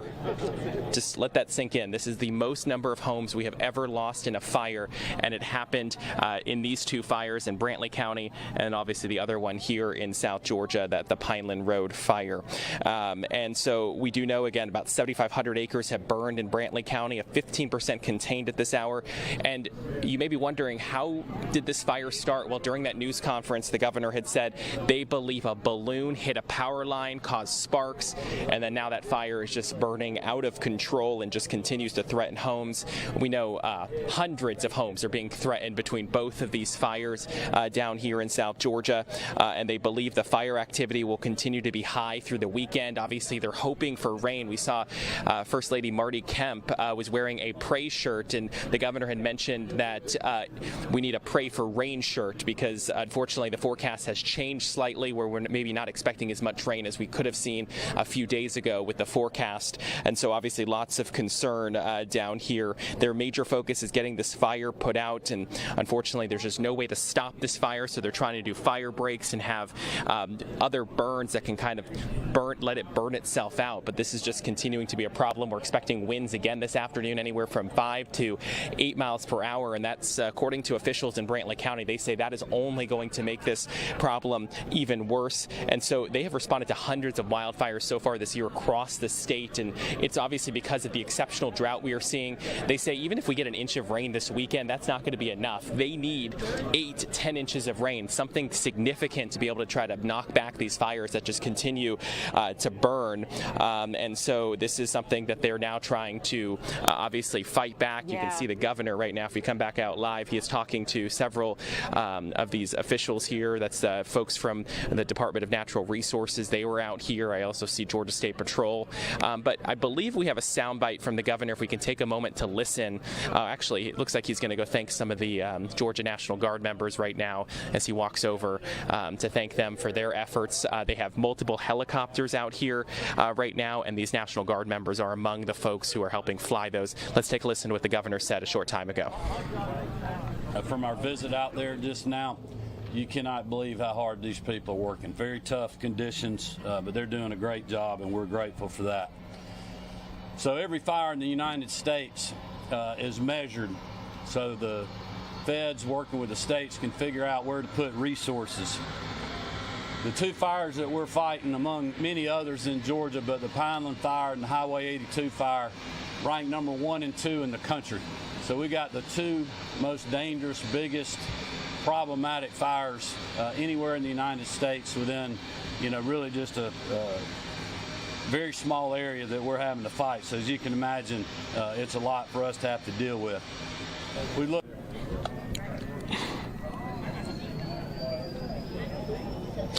And as we come back out here live here on Fox 5 News Live at 2 o'clock, you'll see the governor is still here. He's about to be taking off to head back up to Atlanta, but he was able to get a tour of the destruction and damage here while also getting to meet with those firefighters who are doing the hard work out on the fire line right now. He said he would not expect them to tell him this, but he says he knows that those firefighters are obviously tired as they just continue to do what they need to do to try to get this fire knocked down. But as we know, obviously, at this current time, the fire just continues to be unpredictable. If the wind shifts, that can then move an ember up to a mile away, which then could spark another fire, which then will just help this thing continue to grow. 7,500 acres here in Brantley County, the worst fire in terms of home loss that we've ever seen in this state. And unfortunately, there's no signs that it's letting up anytime soon, especially if this weather just continues to not cooperate. Ariel? Tyler, thanks for keeping us updated. Nice hustle and getting that information to us as you're down there in the southern part of our state. We'll stay tuned to you this evening as you continue to follow on the latest regarding what the governor had to say and these firefighting efforts. So Tyler Finger, thank you so much. Guys, as we continue here at 2 o'clock, want to keep you updated on all of the effects we're seeing from this drought here in our state. Multiple counties have issued burn bans because they want to make sure that they're able to keep residents safe and keep that fire risk low. One of those is Bartow County, and that's where we find our Tara Jabor. Tara, thanks so much for joining us live. I know that because we have a burn ban in effect for a lot of counties here throughout our state, there are some different effects that officials and others are having to navigate. What's the fire marshal there telling you? That's right, Ariel. We're here in Bartow County. They, of course, have had this burn ban in effect since about 8 o'clock in the morning yesterday, and that's because they did see a few fires pop up in this county. Now, we're here outside, of course, where the fire department is. You can see they are all still here. However, they are monitoring those areas where they did see a fire yesterday. In one area, there was about a 7-acre fire, but they were able to get that contained. This, of course, all due to the humidity and the dry conditions that we've been seeing throughout the state. Now, they say that if you see fire or smoke near your home or where you work, to call 911 right away. Bartow County Fire Marshal Justin Rogers said that they, of course, had a busy day on Thursday. We have some video from Skyfox 5 from that 7-acre fire in the county. He told us that the Georgia Forestry plowed a fire break around the area, the 7 acres, yesterday, and that helped contain that fire. Rogers says they are on alert because of the dry conditions that are supposed to continue throughout the weekend. He wants people to really take this outdoor burn ban seriously. That means no outdoor burning at all, no burning of debris or anything like that. And it also includes using your charcoal grill. Now, here, let's take a listen to what he told us. When Georgia Forestry comes in and plows a fire break around it, there's the chances of limbs, sticks, trees falling across that fire break, which will allow it to jump the fire break. So a lot of times when a fire break has been installed, our crews will walk that fire break just to make sure nothing's jumped. It may be something we can handle with a water can, which is basically a water extinguisher, and extinguish that fire, rake those areas back into what we call the black, the area that's already burned. Now, this burn ban will stay in effect through the end of the month, and then that summer burn ban will begin. That will run from May 1st through October 1st. So there really won't be any outdoor banning in these counties for a while. Of course, this is because of these dry and humid conditions. Ariel? Thanks so much for keeping us updated on what Bartow County's trying to do to keep people safe. I know even though we have a statewide burn ban to some counties here in the southern part of our state, a lot of officials on that county level are saying, hey, we're not going to wait for the state to issue any burn bans. We want to make sure we're letting residents know this is important. So hopefully we get some rain soon and that can bring some relief. But Tara, thanks for keeping us updated. I know you've got a lot to get to, and we'll see you again later this evening. So Tara Jabor, thank you so much. As we continue here at 2 o'clock, you guys, we'll continue to keep you updated on the effects we're seeing of the wildfires here in Georgia and other effects that we're taking a look at. Coming up, I'd like to check in with meteorologist Jonathan Stacy about our weather forecast. You heard from Tyler and some of the officials here in Georgia that the weather patterns might be shifting. We were expecting some rain this weekend, and now it seems likely we may not get some of the rain we had initially hoped for. What is that going to look like? We'll check in with Jonathan coming up next.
Well, welcome back in. I'm Ariel Onstad. Thanks so much for being here in the 2 o'clock hour. We really need rain here in Georgia. We've not gotten a lot of the rain that we've been hoping for over the past few months. And so meteorologist Jonathan Stacy breaks down our chances in the days ahead. We'd initially hoped to get some this weekend. That could be changing. Let's see what Jonathan has to say. Another afternoon in the 80s all across North Georgia will give us plenty of sunshine and above average warmth for this time of the year. As we go to bed tonight, we'll drop the numbers down into the 60s, some communities falling into the 50s, but with clouds moving in, it will be a very mild start to your Saturday. It may start off quiet, but rain and a few thunderstorms are moving in for the second half of the day. So some much needed rain finally coming to North Georgia, but coming as we kick off the weekend. Afternoon highs for tomorrow, taking a step back over today as a result of the clouds and the rain, but still above average for this time of the year by 3 to 6 degrees in many cases. Slightly warmer out to the east, and that's where you will have lesser and lower rain chances. In terms of those overnight lows taking you into Sunday morning, you can see here will be a fairly mild night with temperatures landing on either side of the 60-degree mark to kick off the second half of the weekend, which promises to be a bit drier, if you will. So here's your Sunday forecast. There will be some clouds around, but a little bit of sunshine here and there, and I think temperatures are going to make a run into the low 80s, not tomorrow, but likely for Sunday. You can see here your Sunday highs, and we stand a pretty good chance to get in a little bit of sunshine and keep some relative warmth around, especially as we close out the final weekend of April. Let's go ahead and run the models here. You can see that the door is open for some rain to move in. There's a quick hit that comes throughout the day tomorrow. On and off showers, nothing really organized to any measure. Sunday is trending a bit drier, but I still won't rule out the opportunity for a shower or two to break through. This particular model suggests that there could be some energy that comes through during the second half of the day, but overall, it looks like the rain chances are firmly set on Saturday, with there being a small window of opportunity to bring in some moisture as we once again get the weekend started, and that is Saturday. A 60% shot at showers and thunderstorms. Once again, it's kind of a mix, nothing that is totally washing out the day, but the skies are going to look suspicious pretty much all day long. We'll keep a small opportunity open for some showers on Sunday. We'll shut it off for Monday to bring back some rather big rain chances for Tuesday and Wednesday. Nonetheless, high temperatures are staying at or above average for the next 7 days to come. All right, Jonathan, thanks so much for keeping us updated on what to expect as we look ahead over the next few days. We will stay tuned to see if we get any rain. We're definitely hoping for it. As we continue here at 2 o'clock, coming up next, we're going to check in with our Ray Urena about a man who was arrested in a multi-county fire spree. You know, it's one thing to have someone setting fires. It's another thing to have someone accused of setting fires during the drought we're seeing here in our state. So we're going to check in on Ray on the charges, check in with Ray about the charges he's facing coming up next.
Welcome back, everyone. I'm Ariel Onstadt. Thanks so much for being here. We're here with Ray Urena, about to talk about a story. Before we get going, I have to shout out Troy McAllen, watching from the UK here in our chat, saying he hopes we get some rain because he hears about the drought here in Georgia. So shout out to you, Troy. Thanks so much.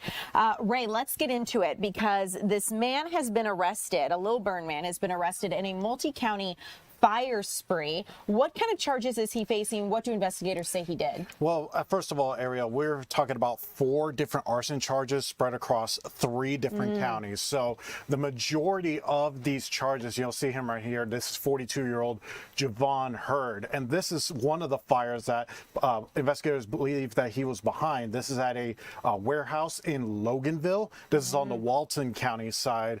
But investigators believe that he is responsible for starting a brush fire in Walton County, this warehouse fire in Walton County. You can see some of the aftermath that you can see right there on your screen of this warehouse fire, and starting another fire in Loganville, but on the Gwinnett County side. So a total of 2 in Walton County, 1 in Gwinnett County. And according to his jail records, he's actually incarcerated in DeKalb right now. He's also facing an arson charge in the 1st degree in that county as well. So it seems like investigators are investigating that sort of thing as well. But investigators say that they weren't able to piece together all this because all these fires happen so quickly, because they got the first call about a grass fire at about 2:15. Then they got called to this warehouse fire a little bit later on.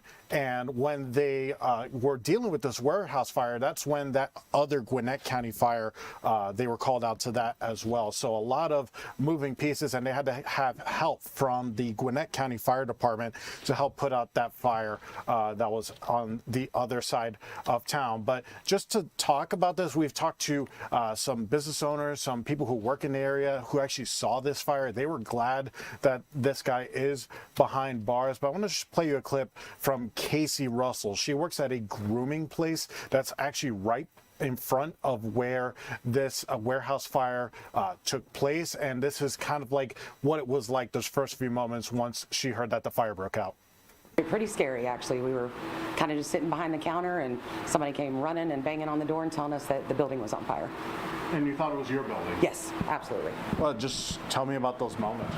Super scary. I actually had my dog here, and the only thing I grabbed was my dog, my purse, and my keys, and ran out. And then that's when we noticed it was the warehouse behind us. Casey tells me that that warehouse behind their grooming place appeared to be vacant. It seems like one part, she said it may have been used for storage sometimes, but for the most part, that warehouse tended to be vacant. The fire marshal, the fire chief that we talked to in Loganville, he says that they were able to get this fire under control, limiting the damage to just 1/2 of the building. He said it had been renovated, and if you see right there on the video, there's this firewall that has been built separating the 2 sides. So that firewall is what kept the whole thing from burning down to the ground, Ariel. Ray, one question comes to my mind here, which is just, have investigators released anything about a motive, any reason why this man is accused of doing this? No motive just yet. We're trying to work on that out right now. We're also trying to figure out what exactly he is charged with in DeKalb County. We tried to go down to the jail today to get some open records, pull the warrants that led to his arrest. We were not able to do so. So that's something we're going to continue to follow. Ray, thank you so much as always for keeping us informed. I really appreciate it. Guys, as we continue, let's switch gears here because I'm looking off to my right and it looks like we have Arthur Blank speaking live about the National Women's Soccer League team that's coming here to Atlanta. They are breaking ground on their training facility today. Let's listen to what Arthur Blank has to say. To Mayor Tumlin, I won't read it. It's a personal note from me to him, but I really want to thank him in every sense, Mayor, for being there for us. We wouldn't be up the road since 2017 without an incredible facility. We'll have invested in this gateway, Franklin Gateway, over $200 million just in this area when we complete our project here. And we couldn't be happier with the investment, couldn't be happier with the relationship, couldn't be happier with the opportunity that we currently have. So thank you all for being here. Thank you for all your support. Anything we can do to help along the way, reach out when the business is saying yes to whatever we can, which means almost everything. So please feel to reach out to us. And a particular thanks again to the council men and women and to the mayor for being such a great partner. I'll leave this up here for you, Mayor. Take home and read it when you get a chance. Maybe you already have a copy. I'm not sure, but I don't know who's up next. The Mayor, you're right after me. You are. Okay, there. Thank you.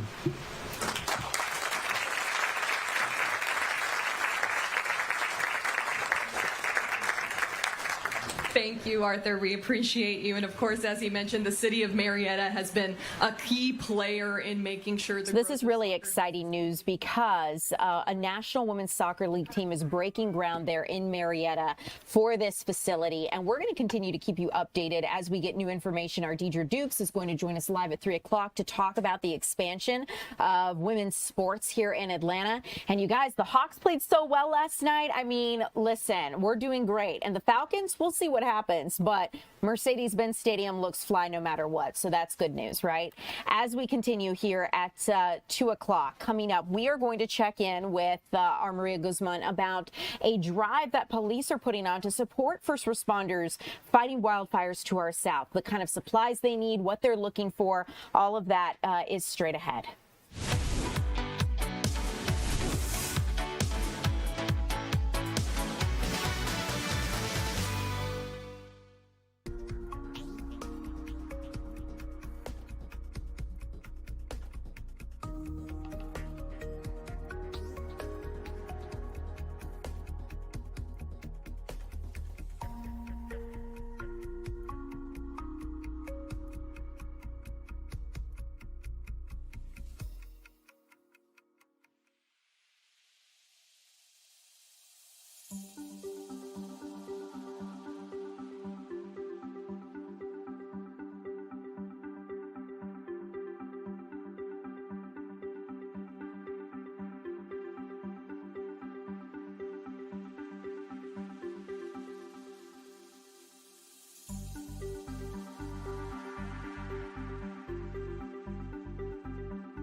Welcome back in, everyone. I'm Ariel Onstadt. Thanks so much for being here at 2 o'clock. Want to take a minute to address some of the questions you guys have here in our chat.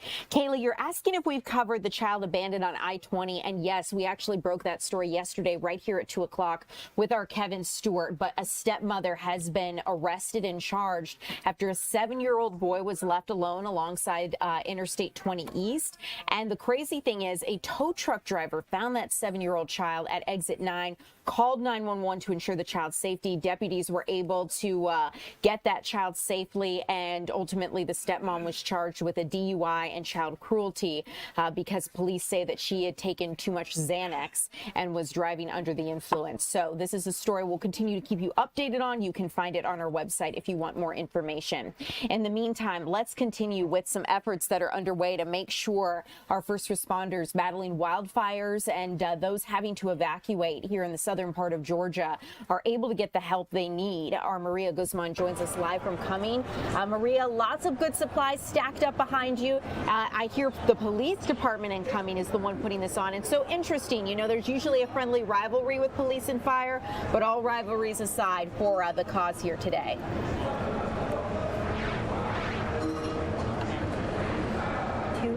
course, and just look at the amount of donations that they have gathered here. I mean, there's some beef jerky, a lot of protein snacks, we have water, some Gatorade. So this is how it's all going down here. Cars are loading in, and then officers are helping load out and stack all the donations right here. So it just began today, and it's going to continue all the way until Wednesday.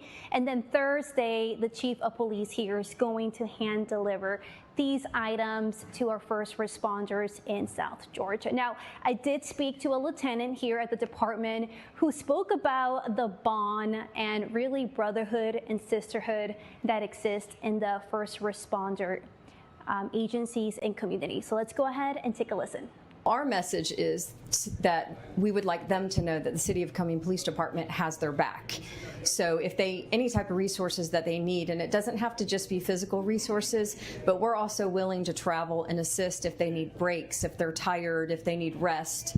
I'm sure that we could work something out and send officers to also aid. Okay. And just talk to me about this brotherhood and sisterhood. I just feel like exists, right, when you're a first responder. Well, I think the brotherhood and the bond exists between different agencies, whether it's FEMA or the GBI or a police department or the sheriff's office or the fire department, because we're all facing the same tragedies and we all know how it feels to be on the front line. And so we try to show support, and that bonds us. Actually, the tragedies sadly bond us. Have you guys done some drives like these before? We try to stay active in the community. One of our biggest drives is the annual toy drive for Christmas. And we have our community who's so gracious and great to us donate toys, and then we give the toys to families in need. Any other disasters that we hear about, we try to participate, one of which I think there were some recent hurricanes that we participated in. And we have a very strong presence in our autism community and special needs community. Yes, and some of the items that they are asking for are items like bottled water, chapsticks, wet wipes, and I do have the location of where people can drop off these donations if they are interested, and that is 481 Merchant Way, Cumming, Georgia. Again, 481 Merchant Way, Cumming, Georgia. So I'm going to continue to hang here as more people come and donate these goods and donations, and I'll see you guys very soon again. Maria, wonderful effort there. Thanks so much for showing us what they need. Super helpful to see everything. Bottled water, electrolyte drinks, snacks, hygiene items, all good things to try to help people who are dealing with this tough situation. So Maria, thank you. We will see you again here upcoming at 3 o'clock. As we continue here at 2 and the remaining time that we have, you guys, we've got a lot more ahead at 3, but I want to take a moment to talk about a few stories that we're following here in our newsroom today. At this point, we are following the latest on a bus crash that unfolded near the Pentagon. 23 people were hurt, and this includes 10 Department of War personnel members. You're taking a look at video there as this unfolded earlier today. Friday morning, this morning, bus crashed near the Pentagon, and according to a statement from the Pentagon Force Protection Agency, they say, quote, at approximately 7:20 this morning, an Omni Ride and Fairfax Connector transit bus collided. 23 passengers were hurt. 10 of the 23 were Department of War personnel, and first responders rushed 18 people to local hospitals for further medical evaluation and treatment. 5 were treated on site and released. So not sure why these two buses collided, but we'll continue to keep you updated as we learn any more information about this. Also want to let you know about something we continue to keep our eyes on, and that 3 people have been indicted in relation to an attack related to Atlanta's Public Safety Training Center. Georgia's Attorney General Chris Carr announced Thursday that the Cobb County grand jury actually indicted 3 people on arson charges. They say that a firebomb back in 2022 attacked a contractor related to the training center as it was being built. They say these 3 out-of-state individuals attacked, allegedly, a contractor's office there in Cobb County that was helping to build the Public Safety Training Center. And they say that the group threw explosive devices at a building where the contractor's employees were in outside and they set fire to the surrounding land. The case is part of a larger investigation into 61 people accused of participating in a conspiracy to stop construction on the facility through violence. So this is something we'll continue to keep you updated on as it moves through the legal process. This is something that we've continued to see as our lawmakers have monitored this, and now we have the update on 3 people being indicted. We'll keep you updated on further situations related to this. But in the meantime, if you are wondering when you're going to get your tax rebate here in the state of Georgia, I can tell you early May is the goal for our state. Georgia residents can expect that one-time state income tax rebate in early May, according to the Georgia Department of Revenue. Now, the rebate comes after our governor signed a measure into law back in March that authorizes payments to eligible is the key word, taxpayers across the state. Under this plan, single filers receive $250, heads of household get $375, and married couples filing jointly are set to receive $500. So keep in mind, if you want to know whether or not you're eligible, you must have filed state income tax returns for both 2024 and 2025. So that is a key situation here. If you've not filed your income tax returns for the past 2 years, you will not be eligible to receive this rebate. So we'll continue to keep you updated on this situation as it moves forward and as we continue here at 3 o'clock. As we continue into the 3 o'clock hour. Taking a look at our timing here, we have about 30 seconds left. So in that time, you guys, I'm going to tell you about another story here as we continue, because this affects your data and it relates to JetBlue. I know this is going to get a lot of you fired up, because when we do these sorts of stories, a lot of you express frustration. JetBlue is facing some legal troubles this week because, according to a class action lawsuit, the airline is being accused of using personal data of passengers to set airline ticket prices. Yeah, you heard that right. The complaint was filed Wednesday on behalf of a resident from New York who says the airline used his information without him knowing when he booked a flight to Florida last year. JetBlue is also being accused of charging different rates to different customers based on their browsing data and website behavior. So if you have a bunch of tabs open, you're not in private mode, and cookies are present and tracking your behavior online, it is possible that you could be seeing companies get access to your data and what you're taking a look at. That is what this lawsuit is alleging. JetBlue is denying the claims, saying they are, quote, determined by demand and seat availability, and prices are accessible to all customers. So we'll keep you updated on this story, but we have much more to come here at 3 o'clock as we take a look at the latest regarding wildfires to the southern half of our state. And our Angelique Proctor is going to join us to discuss an inmate who is filing a lawsuit against the Fulton County Jail. That's coming up.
Welcome in, everyone. I'm Ariel Onstadt. Thanks so much for being here at 3 o'clock. We've got a lot of news to get to, and we're going to get to the latest on our wildfires here in the southern part of our state in just a bit.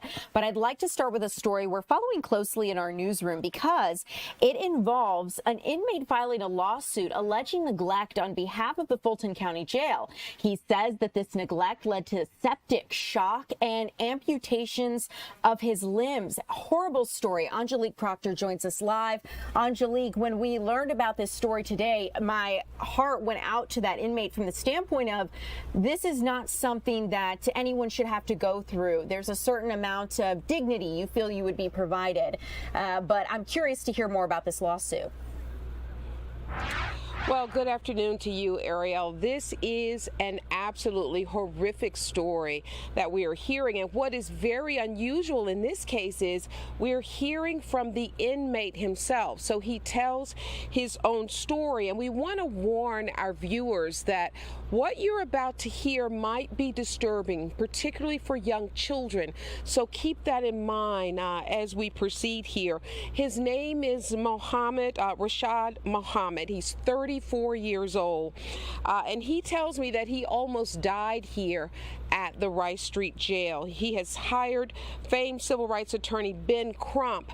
And Attorney Crump tells me that Rashad Muhammad actually had a bladder condition, and he came here to the Fulton County Jail with that condition. But the attorney says he needed his antibiotics in order to become healthy. And according to this 34-year-old father, he says he begged for his medicine, literally, but that he did not receive it. And of course, that all led to what he says is him becoming suffering from a sepsis case, and then ultimately having the majority of his fingers and both of his legs amputated. Just an incredible story here. He says this didn't have to happen. All he needed was his medicine. So we're going to have you to take a listen to not only the victim, but also his attorney, Ben Crump, who takes issue with him being arrested in the first place because he believes this was a self-defense case. And oddly enough,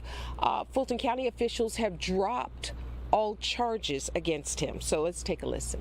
Give me every excuse you could think of why I couldn't see a provider or why they couldn't, go to Grady. I'm throwing up now. Now I'm throwing up black stuff. It was the color black. And I wasn't eating, but I'm throwing up stomach bile. That's the color. It might have been blood. Now I'm thinking about it. Nobody's checking on me. Nobody's coming up to me. I'm back there.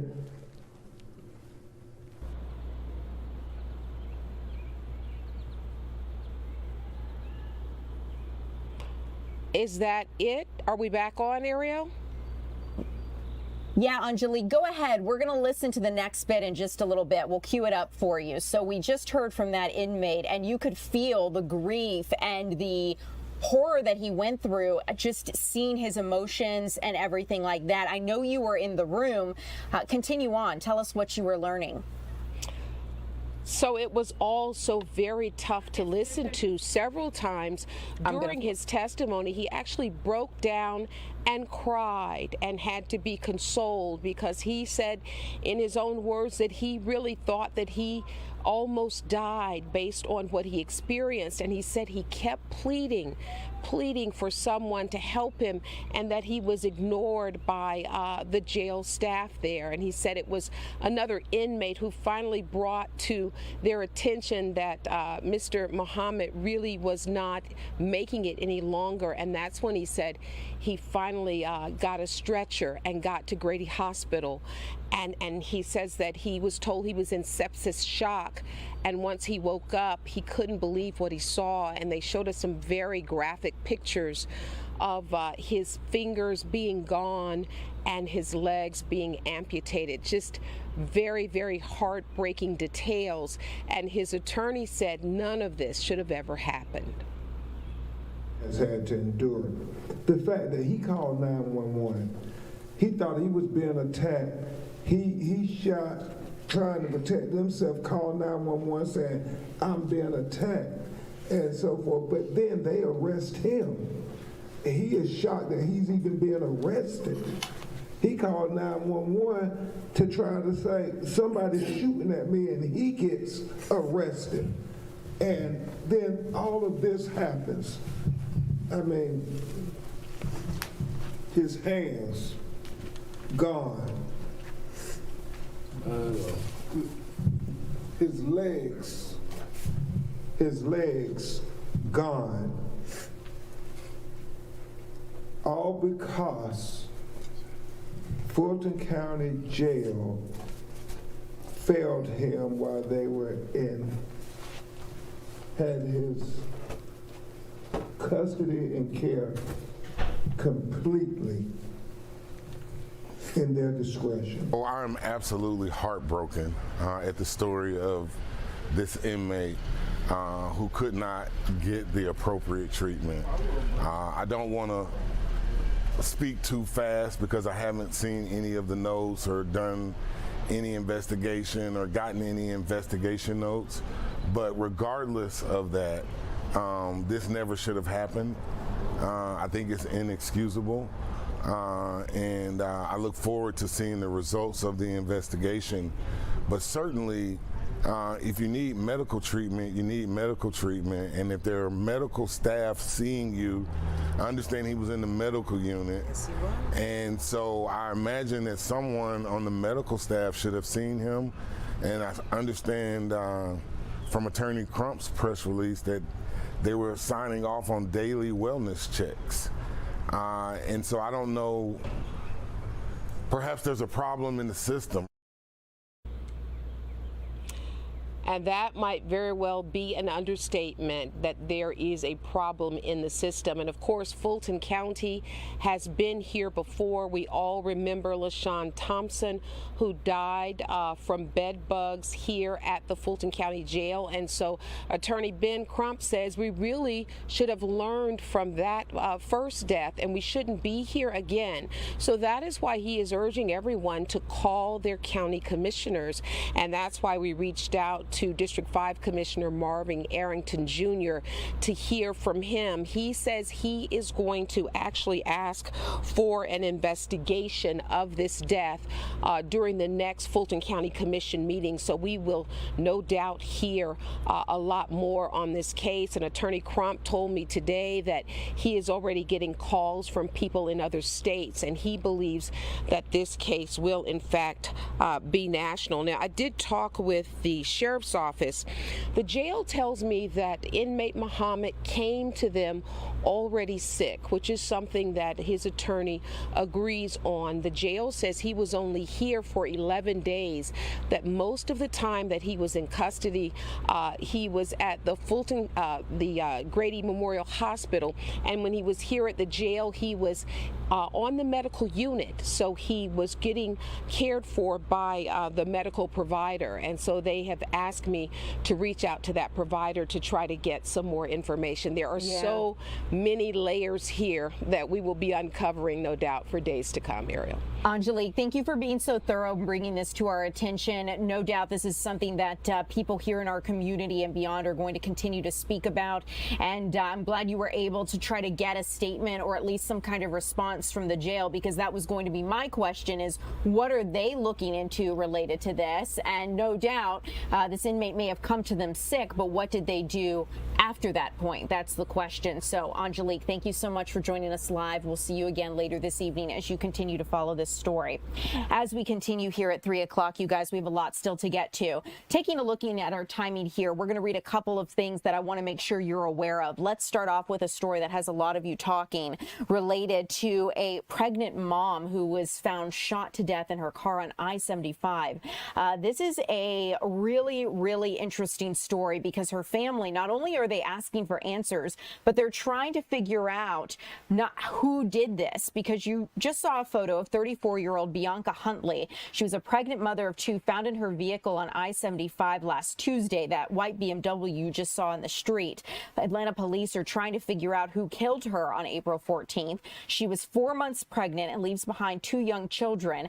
Crime Stoppers is offering a $5,000 reward for any information that leads to an arrest, but this happened on the downtown connector during rush hour last last week, so surely someone has to have seen something. That's what police are hoping for. Her family is just devastated trying to figure out who would have done this. So we'll keep you updated as it progresses forward. I also want to let you know that a former Georgia state representative has been ordered to repay nearly $14,000 in fraudulently obtained COVID-19 benefits. Prosecutors say the lawmaker Karen Bennett, who represented House District 94 until retiring last year, claimed she couldn't work due to COVID-19, but she was still active in the General Assembly and her private business. While the defendant avoided a prison sentence, the judge says she must pay additional fines and assessments after the federal judge's ruling. So that is something we are going to continue to keep our eyes on. And really quickly here, you guys, I want to let you know about a second arrest that has happened after a murder at a Jonesboro store. And what police say happened here is that a second suspect was arrested in connection to a murder at a Jonesboro gas station. You're taking a look at both of the suspects in this case. They say that shortly after 1 p.m. last Thursday, Clayton County Police went to this store on Flint Road in Jonesboro. They received a report of a person shot, and after arriving, officers learned that the victim, Shannon Watkins, a 37-year-old man, had gone into the gas station to buy a drink with a weapon on his hip. They say that while he was waiting in line, a suspect, entered the store and stood behind Watkins, grabbed the gun from Watkins' hip, and ran out of the store. A struggle then ensued between the victim and the suspect, leading to multiple shots being fired at Watkins. As the suspect attempted to run away, a second person then exited a vehicle and also began shooting at Watkins, according to police. Ultimately, both suspects fled the scene. They have now both been arrested. You can see here Chris Irvin Jr. And Kendarian J. Muse, both of the men arrested in this case. And that victim, Watkins, has succumbed to his injuries in the hospital. So tragic story that police are still working the details out on. So we'll continue to keep you updated as that moves through. But let's move on here to a story that we've been following since it has started. Our Doug Evans has been on top of this one, and he's speaking with the co-workers of a tow truck driver who was killed. I'm seeing. Okay, look, Doug, you're out at the tow truck facility. Just saw you right beside that there. You were covering a trial this week. Tell us a little bit about how that unfolded and what the co-workers of this man are sharing with you this afternoon. Hey, good afternoon, Ariel. You know, on Wednesday, we were at the trial of Christopher Thornton. He was the motorist that was convicted for killing tow truck driver Toby Bowden in 2023. While I was there covering the trial, I met some of his family members and some of his colleagues here at Parker's Towing in Noonan. And they wanted me to come by and show this beautiful tow truck, this big, huge Peterbilt tow truck that was designed to increase the safety of drivers, but also designed to honor that driver who was killed, Toby Bowden. Let me grab my camera here, and I'm going to turn it around, and I'm going to show you this truck. Let's begin in the back with the most important message they say is on this truck. Slow down, move over, it's the law. That includes not just fire trucks and police trucks, but tow trucks like this one as well. This is a big, big tow truck capable of towing up to 50 tons. It's designed to pull big rigs off the highway, pull them out of ravines, that sort of thing. It features that bright yellow paint that you see so often in the towing industry on their shirts and everything else. That's for high visibility paint. And then these letters are iridescent. That just radiates light when lights hit it on the highway to increase the visibility of this truck. And then there's a mural here. Here's where we get to the tribute of Toby Bowden. This mural is from the International Wall that's in Chattanooga that remembers tow truck drivers that have fallen in the line of duty. And it simply says, remember the fallen, and this statue is part of that memorial. Toby Bowden's name is there. His name is also on this truck in loving memory of Toby Bowden. There are the dates that are important to his life, the day he was born, the day he died. And then we'll drag your chains from here. That's a saying in the towing industry. When a tow truck driver is killed, they say, we'll drag your chains from here. And then on the back, let me see if I can get up here and show you this. There's Toby's favorite saying, all is well. It rides high on this big old tow truck here. And then 728. It's truck 728. That was his birthday, July 28th. You know, it's designed to not only honor him, but to keep the drivers safe who operate this vehicle. That includes his brother, Wilson Fuller, who operates this truck every single day. Let's hear from him and the co-owner of Parker's Towing. What's this truck mean to you? Truck means a lot to me. It's an honor to drive it. You know, it's dedicated to Toby, and I feel like he's riding with me when I'm in it. He taught me everything I know in the towing industry, so without him, it wouldn't be possible. The importance to these tow truck drivers out there for people to slow down and move over. It's extreme importance. Their lives matter. They're just out there doing their jobs, trying to get home to their families. And it's important that whenever you see any emergency personnel, whether it's a tow truck, whether it's fire, whether it's police, that you slow down and move over when you can, because they're people just like we are, and they deserve to get home. And it's unfortunate that, you know, in our industry, that we're at a higher rate of not making it home. It's more dangerous for us to be out on the roadway than it is for other industries. Yeah, that's something that's important. More tow truck drivers are killed on the side of the road than police or firefighters. And so they've honored him with this truck. There's even a QR code back there that you can scan with your phone. That brings up photos of Toby Bowden, also brings up messages from the people who knew and loved him, and they're big about passing out these bracelets as well. It says "Move Over," and also has Toby Bowden on it. Just a lot going on here to remember this very special guy that lost his life, Ariel, in 2023. The man the jury said was responsible, convicted in a Coweta County court this week. Doug, I've so appreciated your tour of this truck. I feel like I'm almost getting emotional thinking about people going to this length to pay tribute to someone they care about so much. The QR code is special. I love that you were able to climb up and show us his favorite saying. This is a really neat way to pay tribute to him. And we have someone here in our chat, Tim, saying R.I.P. big man. So I'm going to guess Tim might have known Toby. But Doug, this is a great way for them to honor him, and no doubt tow truck drivers face a lot of the risks on the roads that our first responders do. Sometimes they're there even before our first responders, helping people who are stranded. So it's so important we move over, give them space, and give them room to work. Yeah, give that guy a chance to get home to his family. Amen. Doug Evans, thanks so much for this. We'll see you again later this evening. As we continue here at 2 o'clock, excuse me, it is 3 o'clock now, you guys. Let's switch gears to some headlines we're following here nationally in our newsroom today. I want to let you know that the Justice Department has dropped its probe into Federal Reserve Chair Jerome Powell. This is significant because it paves the way for President Trump's nomination, Kevin Warsh, to become the Fed chair. And ultimately, that investigation, that Justice Department investigation into Jerome Powell was the roadblock preventing Kevin Warsh from being confirmed in his nomination. D.C. U.S. Attorney Jeanine Pirro says that her office is ending its investigation into the Federal Reserve's extensive building renovations, saying the Fed's Inspector General is going to scrutinize these instead. Powell had been under investigation as the Fed renovations have been far over budget, but a judge said prosecutors had produced essentially zero evidence to suspect Powell of any crime. The announcement could lead to a confirmation by the Senate for Kevin Warsh. He is a former top Federal Reserve official President Trump nominated back in January to replace Jerome Powell, whose term is coming to an end in May.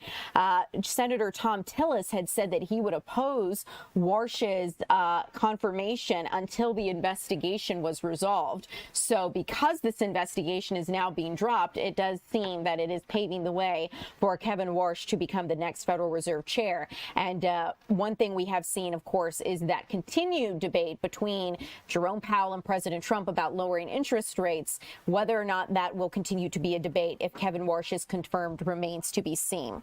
But let's talk about this, because as we continue to look at stories happening here on Capitol Hill, the Department of Homeland Security is warning it's going to run out of money to pay for TSA workers in the coming weeks. We could see long security lines reappear at our nation's airports because DHS, the Department of Homeland Security, simply doesn't have enough money to continue paying its employees through May. The agency is drawing on a $10 billion fund created by the One Big Beautiful Bill.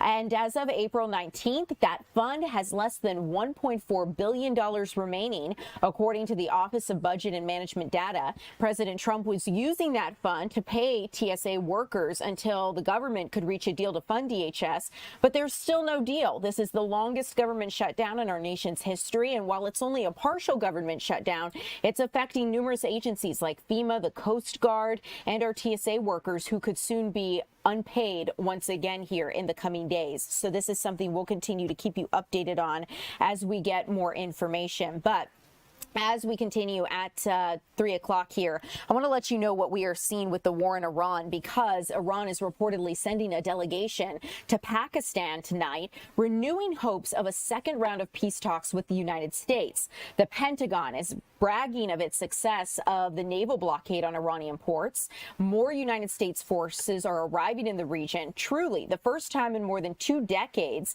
3 U.S. aircraft carriers, along with over 15,000 sailors and Marines, and over 200 aircraft are now operating in the Middle East. The Pentagon says it has total control over the Strait of Hormuz, turning around 34 ships and seizing one that tried to violate its blockade.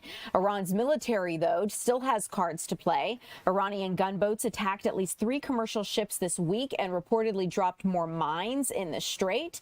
But President Trump seems unconcerned with Iran's recent provocations. He says that he's blaming the stalled peace talks on fractured leadership within Iran, and he's not going to be rushed into a deal that doesn't include a definitive end to Iran's nuclear ambitions. Take a listen to what Secretary of War Pete Hegseth and General Dan Kane had to say at a briefing this morning.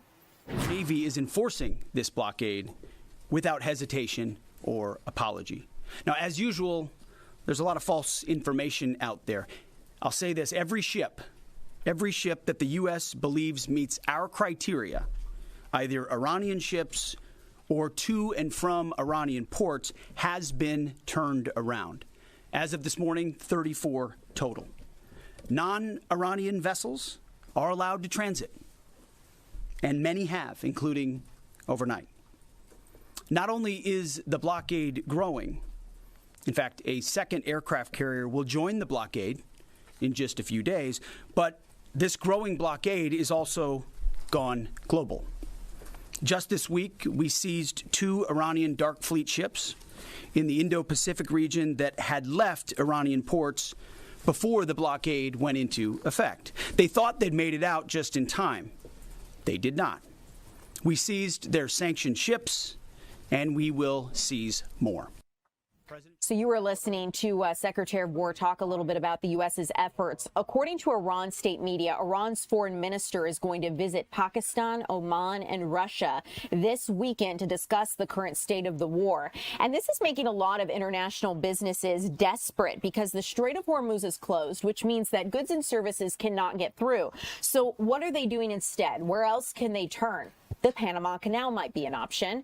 Businesses are handing out money to move their boats over to the Panama Canal as the Strait of Hormuz is effectively closed. The Panama Canal Authority states that some companies have allocated as much as $4 million to move their cargo through the canal instead of the Strait of Hormuz. It's a move that's likely going to shift global trade flows, but this is really expensive.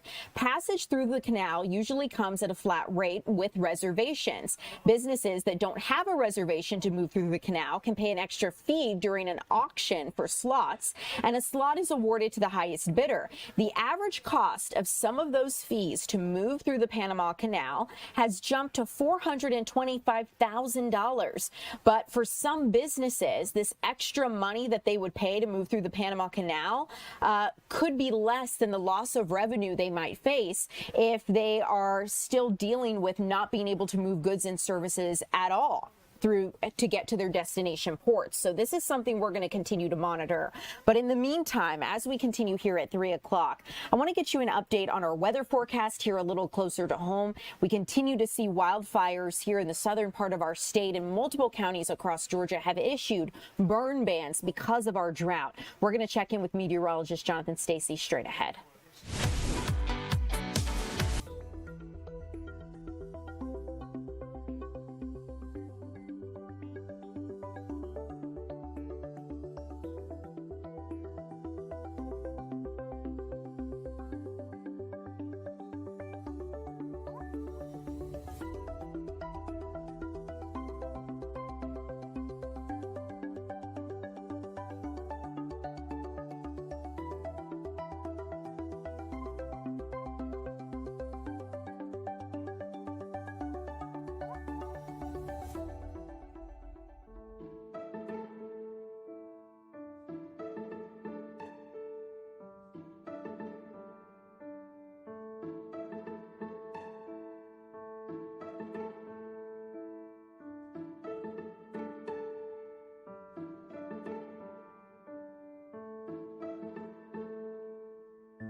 Welcome back, everyone. I'm Ariel Onstadt. Thanks so much for being here at 3 o'clock. Earlier this afternoon, Governor Brian Kemp toured the southern part of our state in Brantley County, taking a look at 2 wildfires that are burning as of right now. And the governor discussed some of the efforts underway to combat these fires, which he says are the most destructive wildfires in Georgia's history. Take a listen.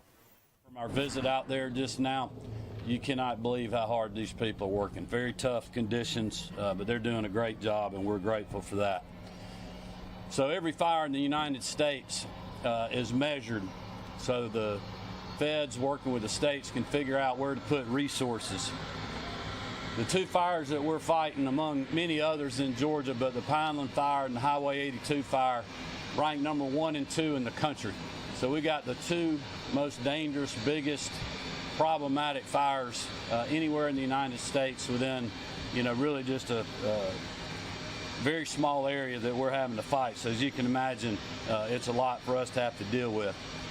We looked at all the records going back historically with the state. We believe that these 2 fires have created the most lost homes ever in the history of our state.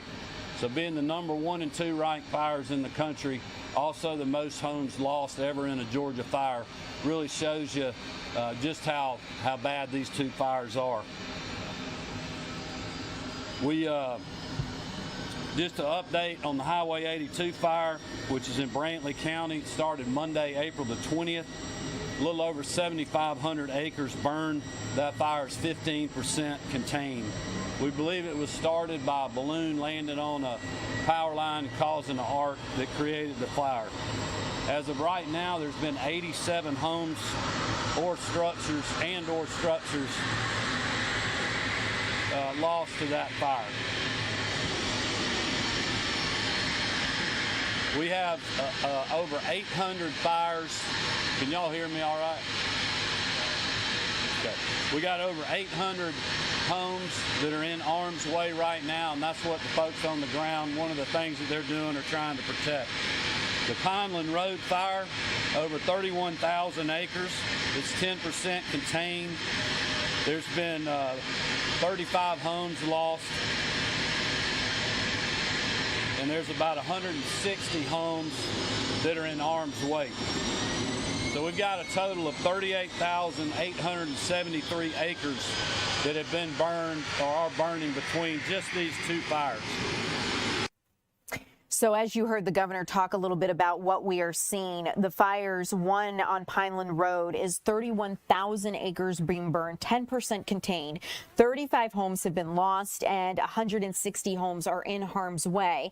And then when we look at the Brantley County fire, that the main one that we've seen a lot of devastation in, 7,500 acres have burned. It is 15% contained. And the governor did say that fire started because a balloon landed on a power line, igniting an arc. 87 structures have been burned and 800 homes are in harm's way. So this is something we will continue to follow. We were hoping for rain this weekend to try to mitigate some of our drought effects and maybe cool the fires. But as of right now, some of the rain chances for this weekend might be shifting. Let's check in with meteorologist Jonathan Stacy on what to expect. Another afternoon in the 80s all across North Georgia will give us plenty of sunshine and above average warmth for this time of the year. As we go to bed tonight, we'll drop the numbers down into the 60s, some communities falling into the 50s, but with clouds moving in, it will be a very mild start to your Saturday. It may start off quiet, but rain and a few thunderstorms are moving in for the second half of the day. So some much needed rain finally coming to North Georgia, but coming as we kick off the weekend.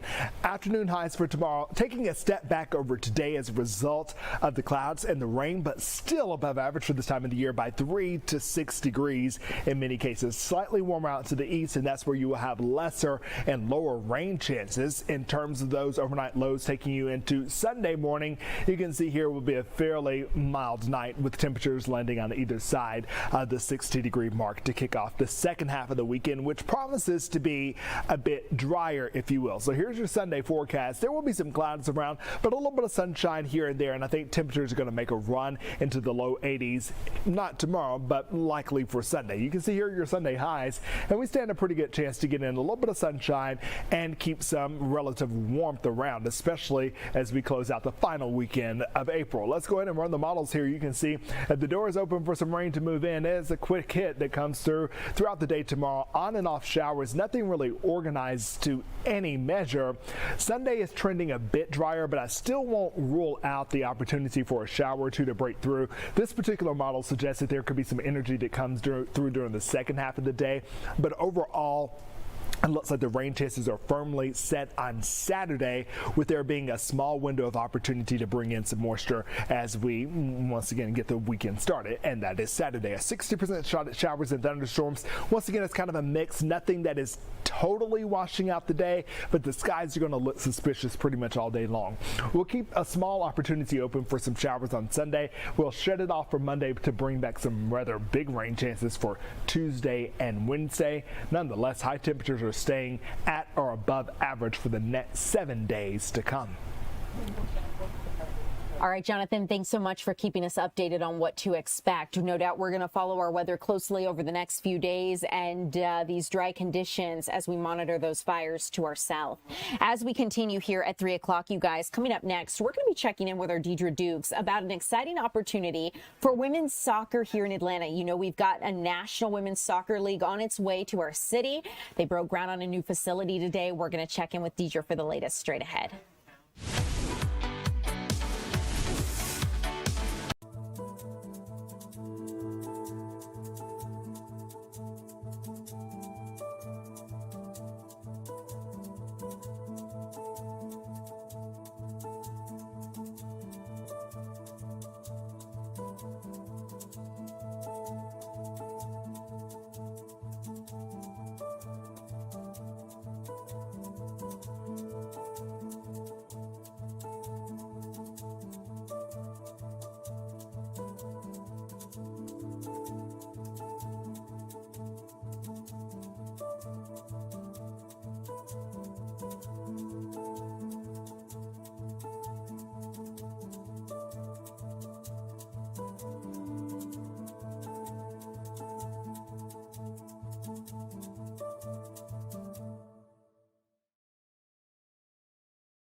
Welcome in, everyone. I'm Ariel Onstadt. Thanks so much for being here in our 3 o'clock live hour. Let's get out to our Deidre Dukes because something exciting unfolded today in Marietta.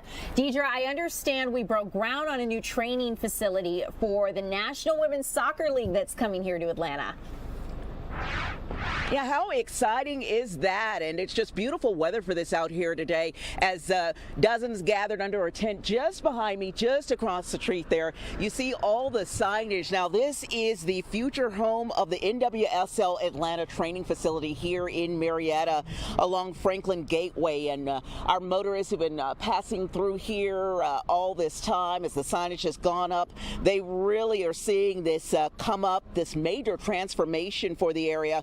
It's a sprawling 33-acre site, and AMB Sports and Entertainment has joined forces with the City of Marietta and the National Women's Soccer League to officially break ground on this world-class training facility. Of course, the timing of the project is quite significant, with the World Cup series arriving in Atlanta in a matter of months, and thousands of fans from across the globe expect to converge upon the city.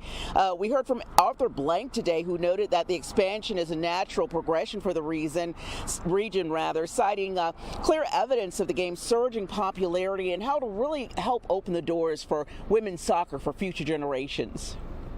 When you look at an opportunity to connect the sport, the values of the sport, what it brings to, in this case, young women, brings to communities, young girls, showing them that they can be the best they can be in every sense of the word. They can be everything they planned on being. Create the kind of value system that helps support people understanding the diversity of the community that we live in, not only here in Marietta, and not only here in Atlanta, but throughout the United States and throughout the world, is incredible. Incredible indeed, and it is expected that this training facility will be open and in use by 2028. Ariel, how exciting is that? Deidre, I am so excited. I love soccer. The idea of having a women's team here, I mean, we're checking our boxes. We've got, Major League Soccer. We've got women's basketball. We've got an NFL team, basketball team. I mean, it's starting to get to the point where, like, Atlanta, we just need a hockey team. Like, what other sport could come, right? Yeah, and only a matter of time, right? We've checked off all the other boxes, so why not a hockey team here in the city of Atlanta?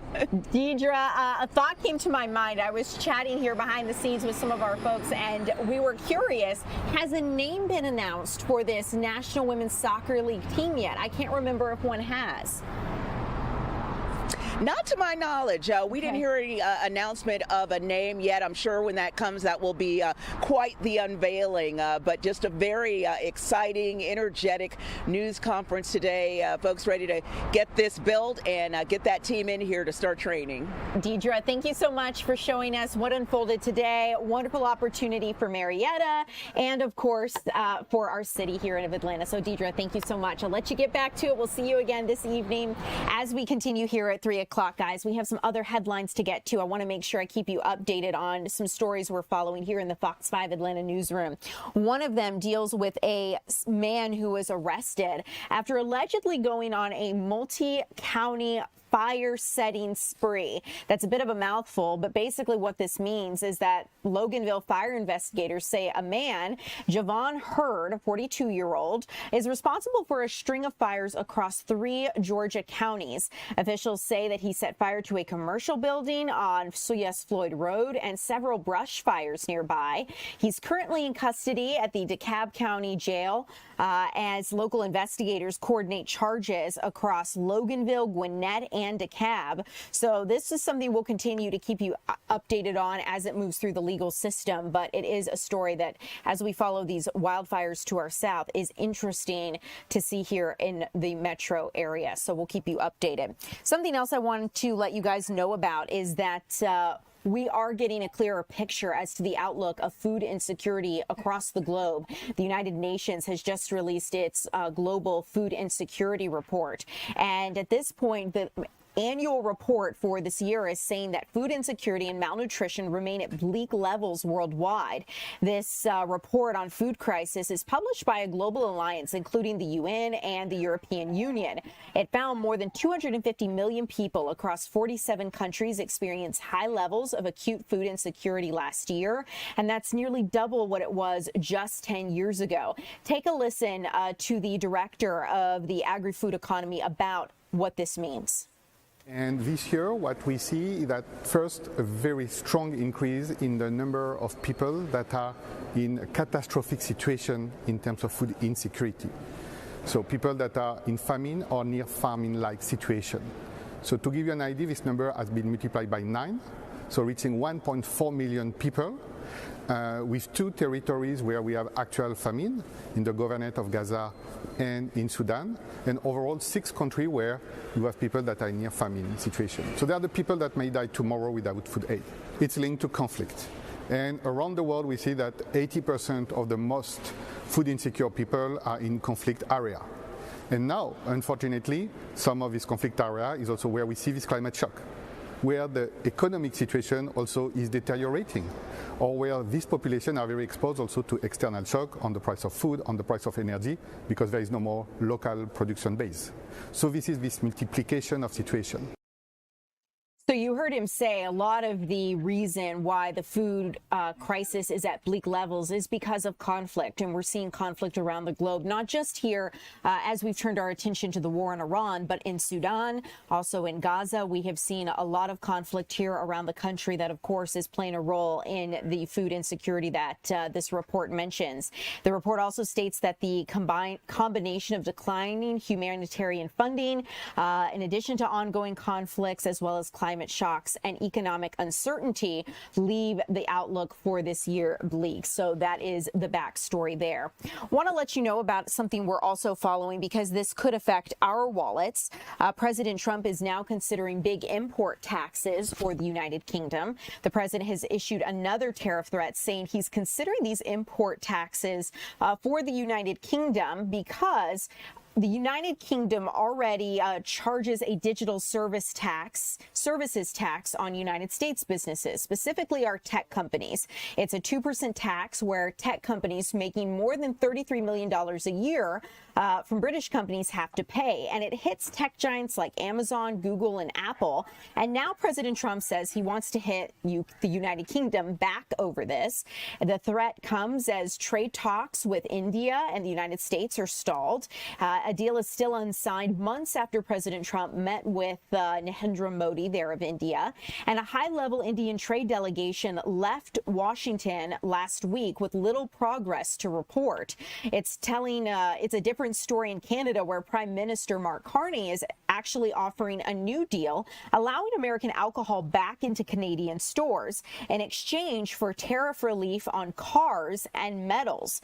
At the same time, Carney continues to pivot Canada's economy away from the United States, saying that many of their strongest ties here with America have become Canada's weaknesses, and they need to correct those weaknesses. The U.S., Canada, and Mexico are facing a July 1st deadline to start a mandatory review of their trade relationship, so that is something that we're going to keep an eye on. As we continue here at 3 o'clock, I want to keep you updated on a story regarding JetBlue because JetBlue's facing a new lawsuit, and this deals with being accused of using personal data of passengers to set airfares. A man from New York says the airline used his information without him knowing while he booked a flight to Florida last year. JetBlue is also being accused of charging different prices to different customers based on their browsing and data behavior of their websites. JetBlue Airways denies the claims, saying fares are, quote, determined by demand and seat availability and are accessible to all customers. So that is something that we'll keep you updated on. I'm taking a look for a moment here to go through our chat. Some of you have some comments.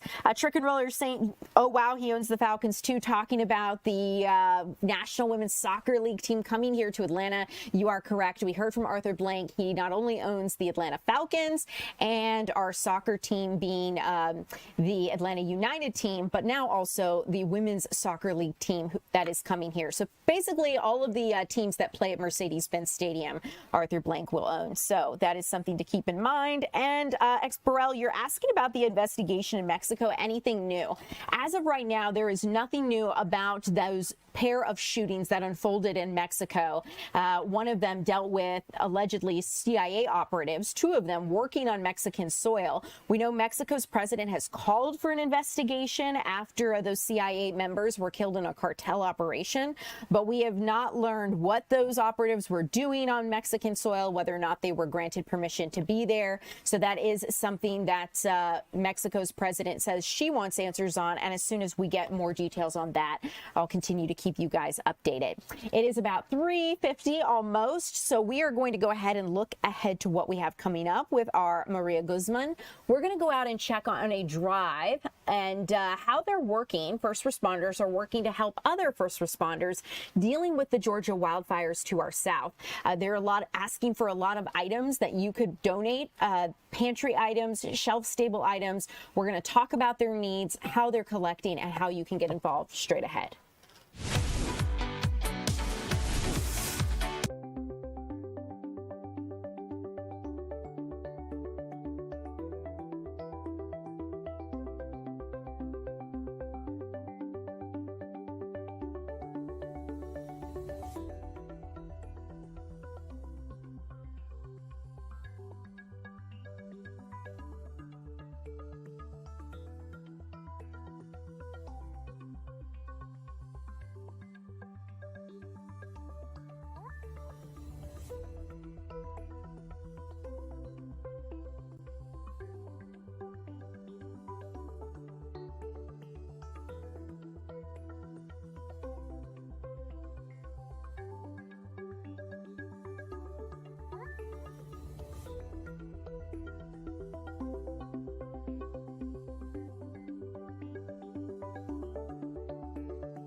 Welcome in, everyone. I'm Ariel Onstead. Thanks so much for being here. I want to tell you about a drive being held by Cumming Police to help our first responders and families to the south of our state who are dealing with these incredible wildfires. Maria Guzman joins us live, showing the relief efforts. Maria, you were here at 2, showing us what they're collecting. And I have to say, I feel like all of those goods behind you have grown within the last hour. Yes, Ariel, I've been here since 1 o'clock and the donation pile just continues to grow. We talked about how there's a lot of protein, like snacks, a lot of water and Gatorade, but there's also a lot of medicine like ibuprofen, some allergy medicine to help our first responders as they control those wildfires. So the drive began today and it's going to continue all the way until Wednesday. Then on Thursday, the chief of police here is going to drive and hand deliver these items to local agencies there. Now, I did speak with a member of the department who talked about why they felt the need and the call to step in and help, but also the relationship that exists between agencies and the first responder community.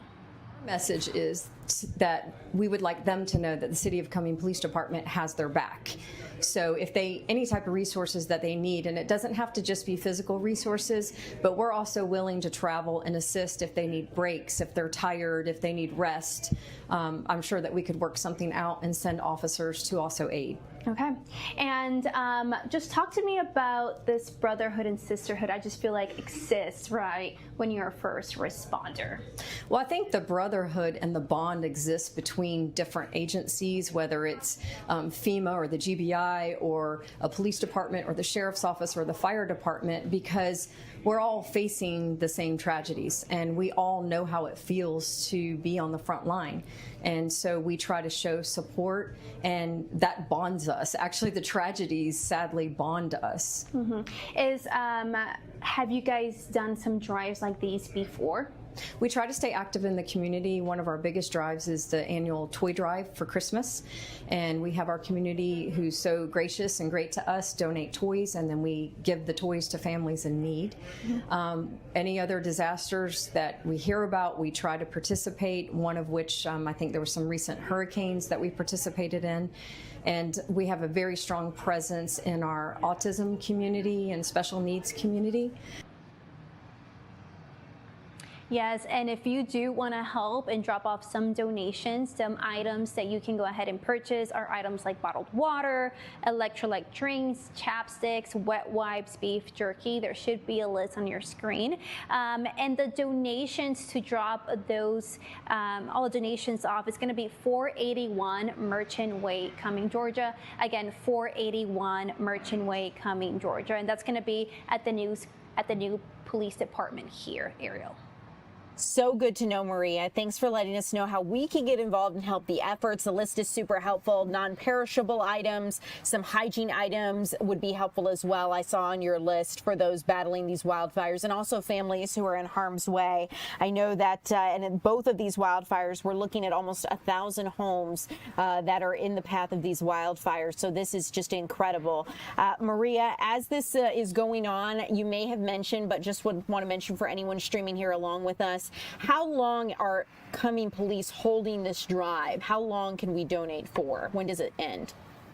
Yeah, so it starts today and it's going to go all the way until Wednesday afternoon at 4 o'clock. So you have a lot of time. You have this weekend, early of the weekday as well.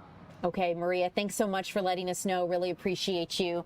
Let you get back to it and keep gathering information for us. For those of you still streaming here along with us at 3 o'clock, thanks so much for being here. We have some other stories to get to as we continue this afternoon, and I want to keep you updated because in Minnesota, we're going to go deeper into a fraud probe. Let's talk about it because state lawmakers in Minnesota are pressing progressive Congresswoman Ilhan Omar for answers. They want to know if she has any connections to the massive $250 million fraud scheme in Minnesota that has basically captivated lawmakers on a state and federal level.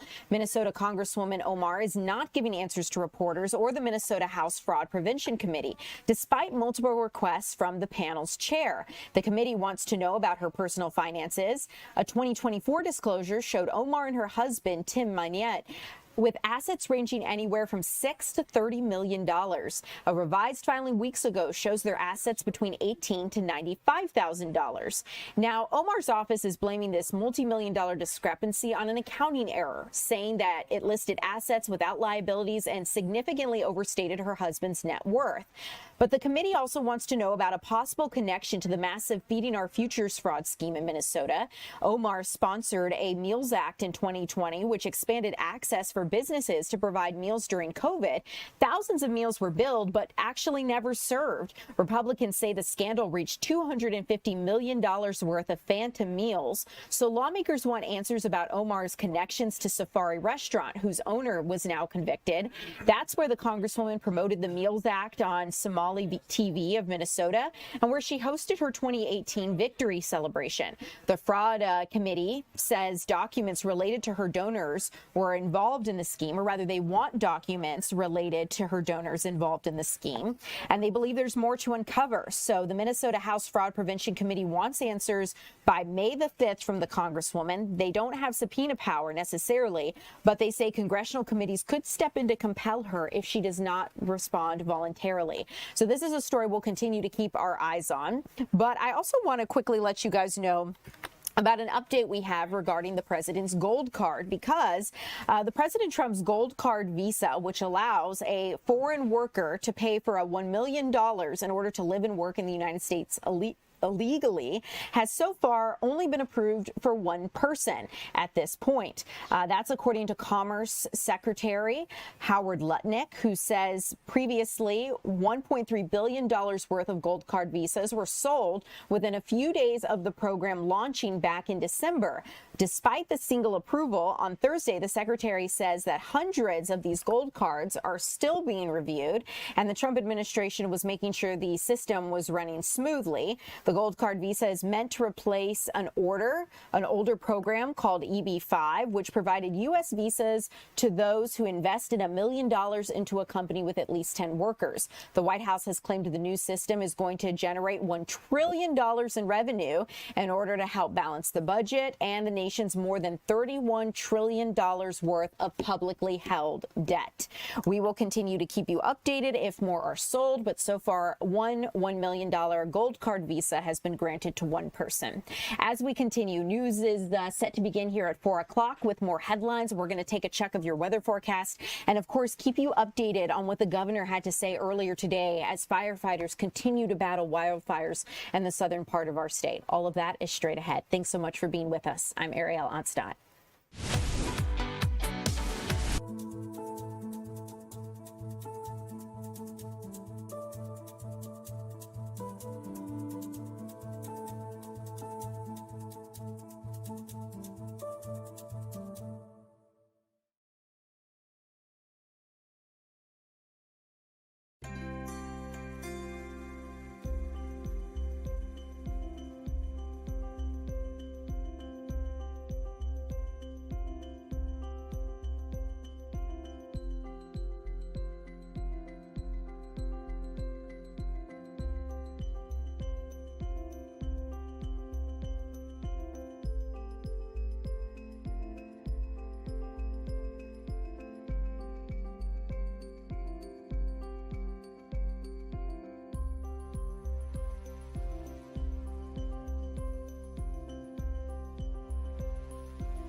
Right now.